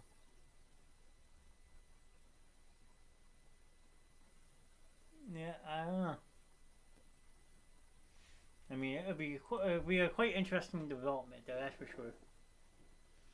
Because now you might as well say Zach Wilson's... Here it is.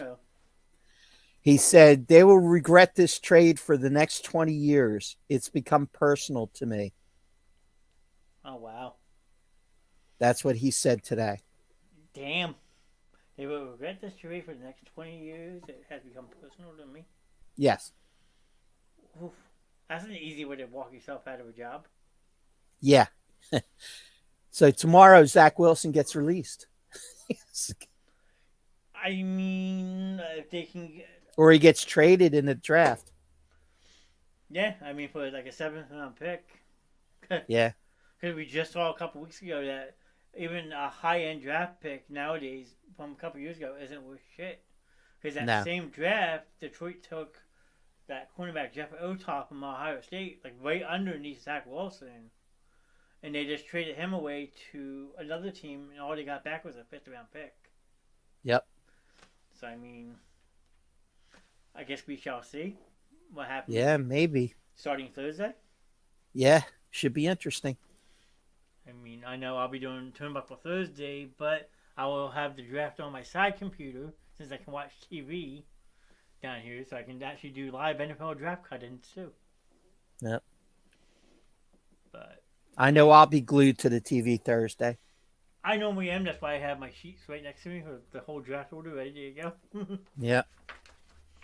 You can ask my parents. I always used to take off the whole Saturday and Sunday for the draft. Yeah. Yep. And then like back in the day, like it always used to be just that Saturday and Sunday. The one year, it was my buddy's birthday, who, like I said, might be watching on YouTube. He had a birthday party on Saturday. I was like, all right, well, it has to be after 6 o'clock or before 12 o'clock because I want to be home for the draft. Yeah. So we went and played paintball from 8 to 11:30 and went home and watched the NFL draft. Yeah, I remember when I used to have to work on Saturday, I would DVR it and I'd watch it when I got home. Good to know. We got Trey in the building. Good evening, Mr. Trey. Nice to see you. Hey, Trey. That is Native Ultra Gaming alter ego. Yes. So nice to see you in chat tonight. But so, any final predictions for Thursday night? Pandemonium. It's going to be a crazy first round, I think. I just think that you said your over and under for trades is 5. 5. Okay. I would be not surprised to see 5. Maybe 4. Who knows? It depends. It all depends on how the chips start falling after the first pick. I mean, that's really going to determine everything.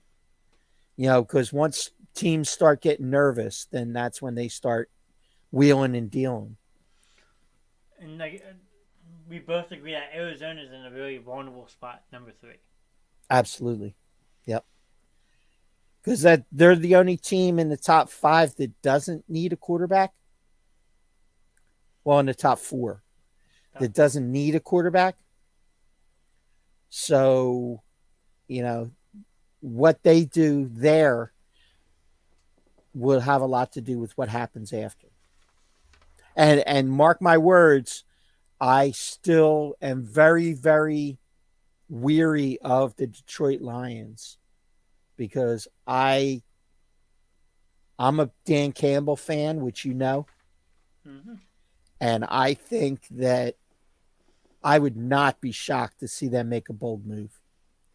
They came back this past year and made the playoffs. You know, I think that they're on the track to make a statement. And I think that they're going to continue to do that through the draft. See, now that one's interesting, especially since they just traded away Jeff Otal. I mean, I could see them, because there are a couple of defensive backs who could go in the top 10. I could see Detroit starting a train of taking those defensive backs. And if that happens, then Bijan Robinson falls possibly right in the Eagles' lap at 10. Yep, that's possible. Mark agrees with you. He thinks Arizona goes with Will Anderson. Right. Yeah, if they're not sold on Carter, then Anderson would be the next logical choice, I would think. He's an outside linebacker. He's definitely going to help him with pressure on the quarterback. Then, Number 1 pick belongs to the Carolina Panthers, Gary. Yep, I wrote the comment after a big trade with the Chicago Bears. Yes. Who fell down to number 9. I mean, correct. That's another team that could make an interesting move and help or screw Philly because given the fact that they let David Montgomery walk away, all now they really have at the running back position is Khalil Hilbert. So do they maybe look at Robinson at 9? I mean, this is, like you said, probably one of them in the last 5-10 years, easily. I agree because it's wide open because there's not like that glut of, no-brainers, let's say, if that's what you want to call them. A lot of times in the draft, your top 10 picks are all no-brainers. It's like, okay, well, here's your need. There's the person who fits it, and they're a top flight guy at their position, Mm-hmm. So you just don't have that this year. True. Mark's saying the Bears might trade down again as well. They could. They could to get additional capital. They got a lot of holes. Yeah, and a decent amount of money still. Yeah, they got a lot of free agent money, and they got a lot of holes to fill. So, what they don't fill via the trade, you're probably going to see them active in the secondary free agent market once people start getting cut after the draft. True. I mean, I'm just looking at this real quick, and what's kind of alarming if you actually look at the first round, like Seattle, for instance, they pick at number 5, but then they have number 20. Yep. The Detroit Lions, they pick at 6, then again at 18. Houston Texans have picked number 2, then they have the 12th overall pick. Yep. So there was multiple teams that have multiple top 20 picks. Right. Which you don't really see. No, you don't. I mean, that's what's nice, though, because some of those teams that I named, like Seattle, Detroit, and Seattle and Detroit, I guess, are the only two, because Philly has 10 and 31, or 10 and 30. There was like Seattle and Detroit are both on the cusp of being a playoff team. Yes. So now you have a chance to get 2 premier top 20 draft guys that make your team that much better. Yep. So, what about the Giants? I mean, I was talking to a friend of mine at work who is a big Giants fan, and he had heard a rumor that they possibly might trade a 2 in a second round and a 5th round to the Arizona Cardinals for DeAndre Hopkins. If they can pull off a trade and get a top 2 wide receiver, I'm kind of scared. Because they're starting to build a solid team. Daniel Jones. Okay, but it's Daniel Jones. Well, that's what I was going to say. Daniel Jones has to live up to that contract. Yeah. If someone like Will Levis still on the board at 9, I believe someone could work a deal to jump up and get him. Yeah. I mean, that is very possible. Now that the fact that Vegas has gone out and signed someone like Jimmy Garoppolo, Will Levis is your quarterback that's going to fall. How?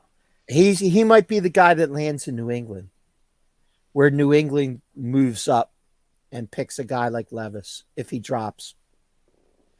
If they've got enough capital to move up a few spots, because I don't think he's really going to be one of those top 3, but he's probably in the top 5 as far as guys that could potentially be picked in the first round.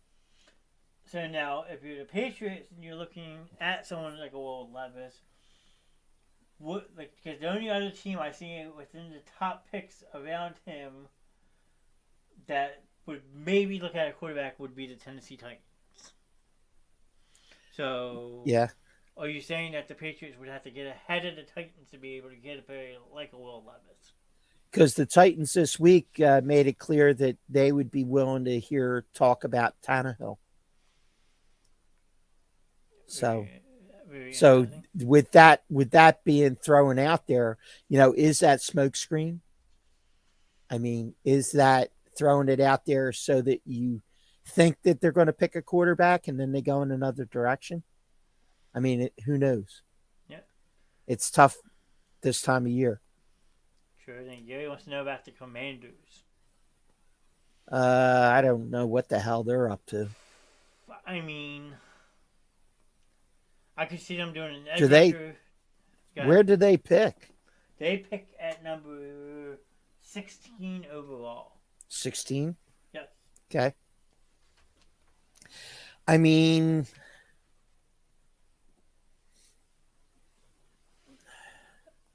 they could go corner or safety.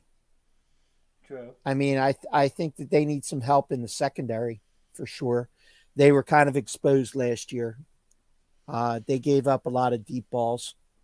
Yeah. They can maybe get somebody young, maybe a young safety, where there's not a lot of safeties coming off the board before 16. So they could probably get a top flight guy who could step in and start right away.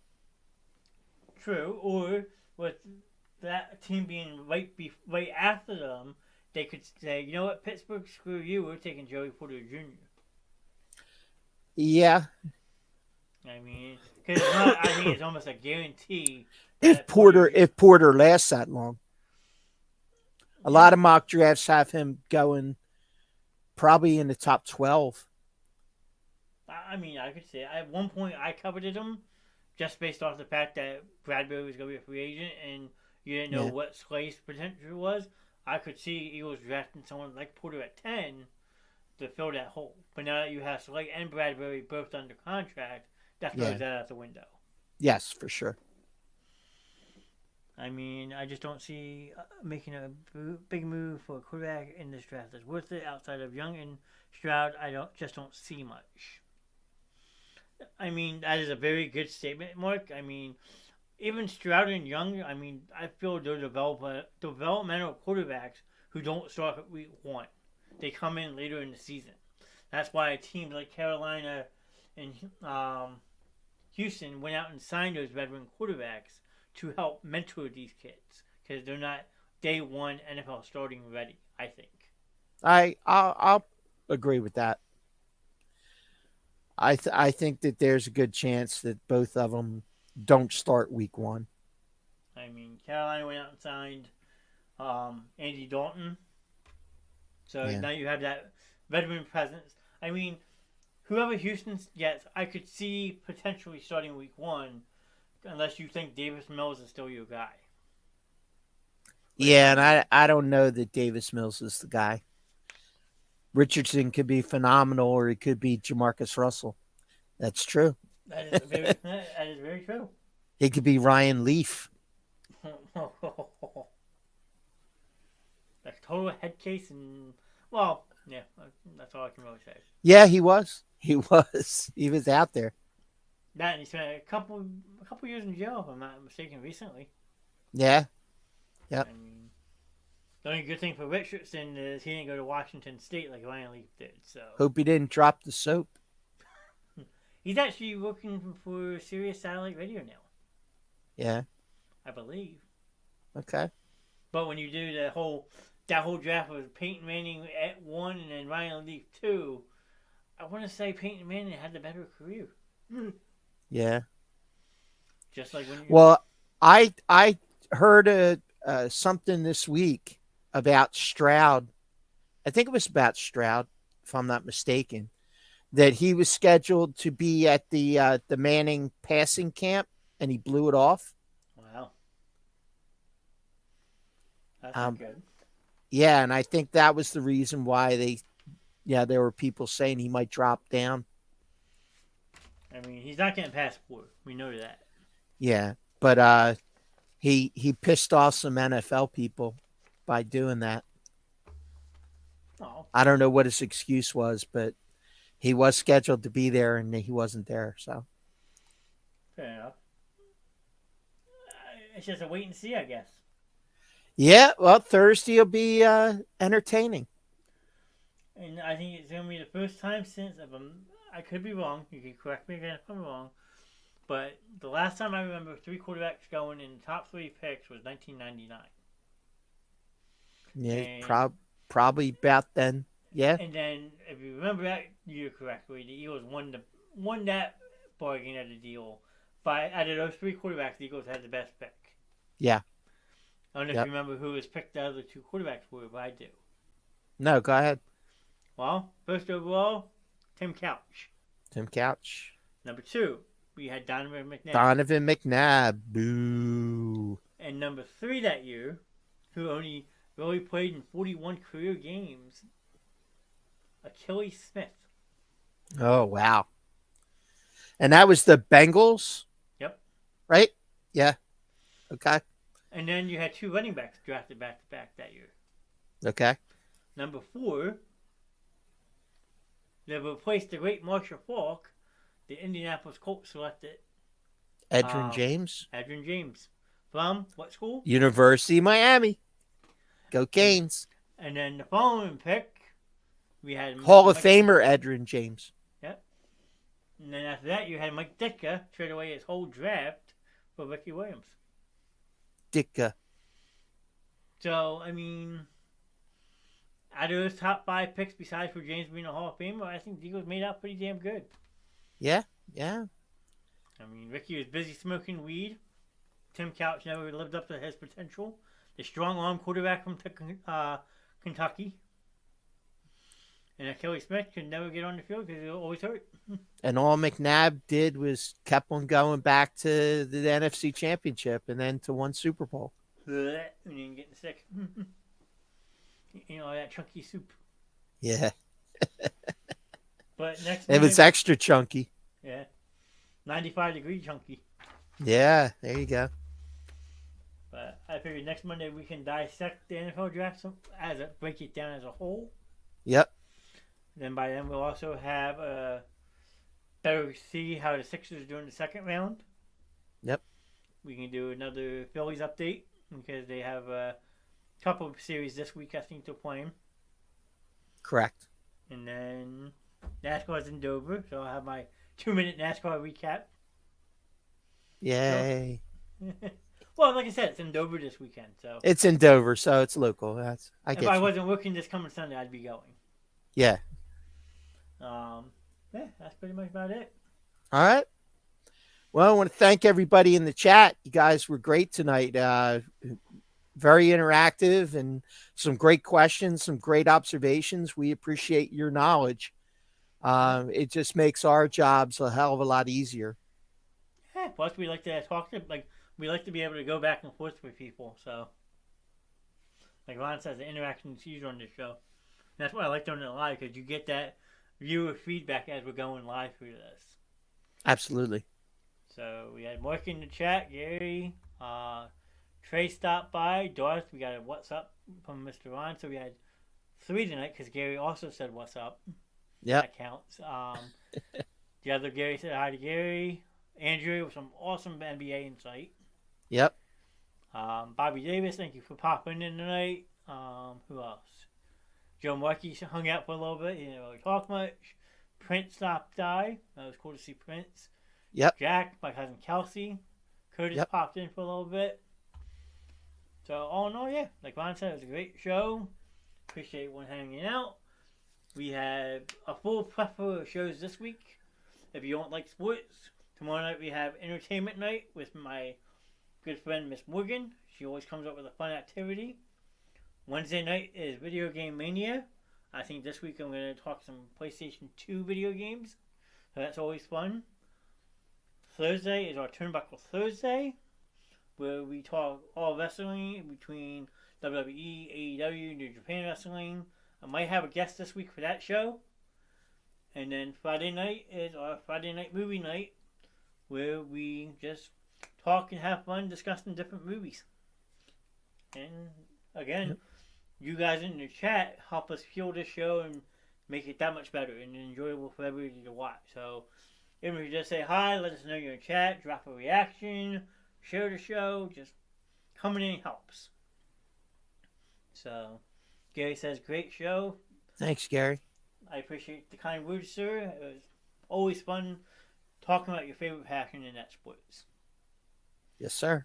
Ron's a great guy to do the show with, and I appreciate you every single week, sir. It's always a pleasure. I appreciate you as well, Johnny. I mean, all I really got, so till tomorrow night, 8:30.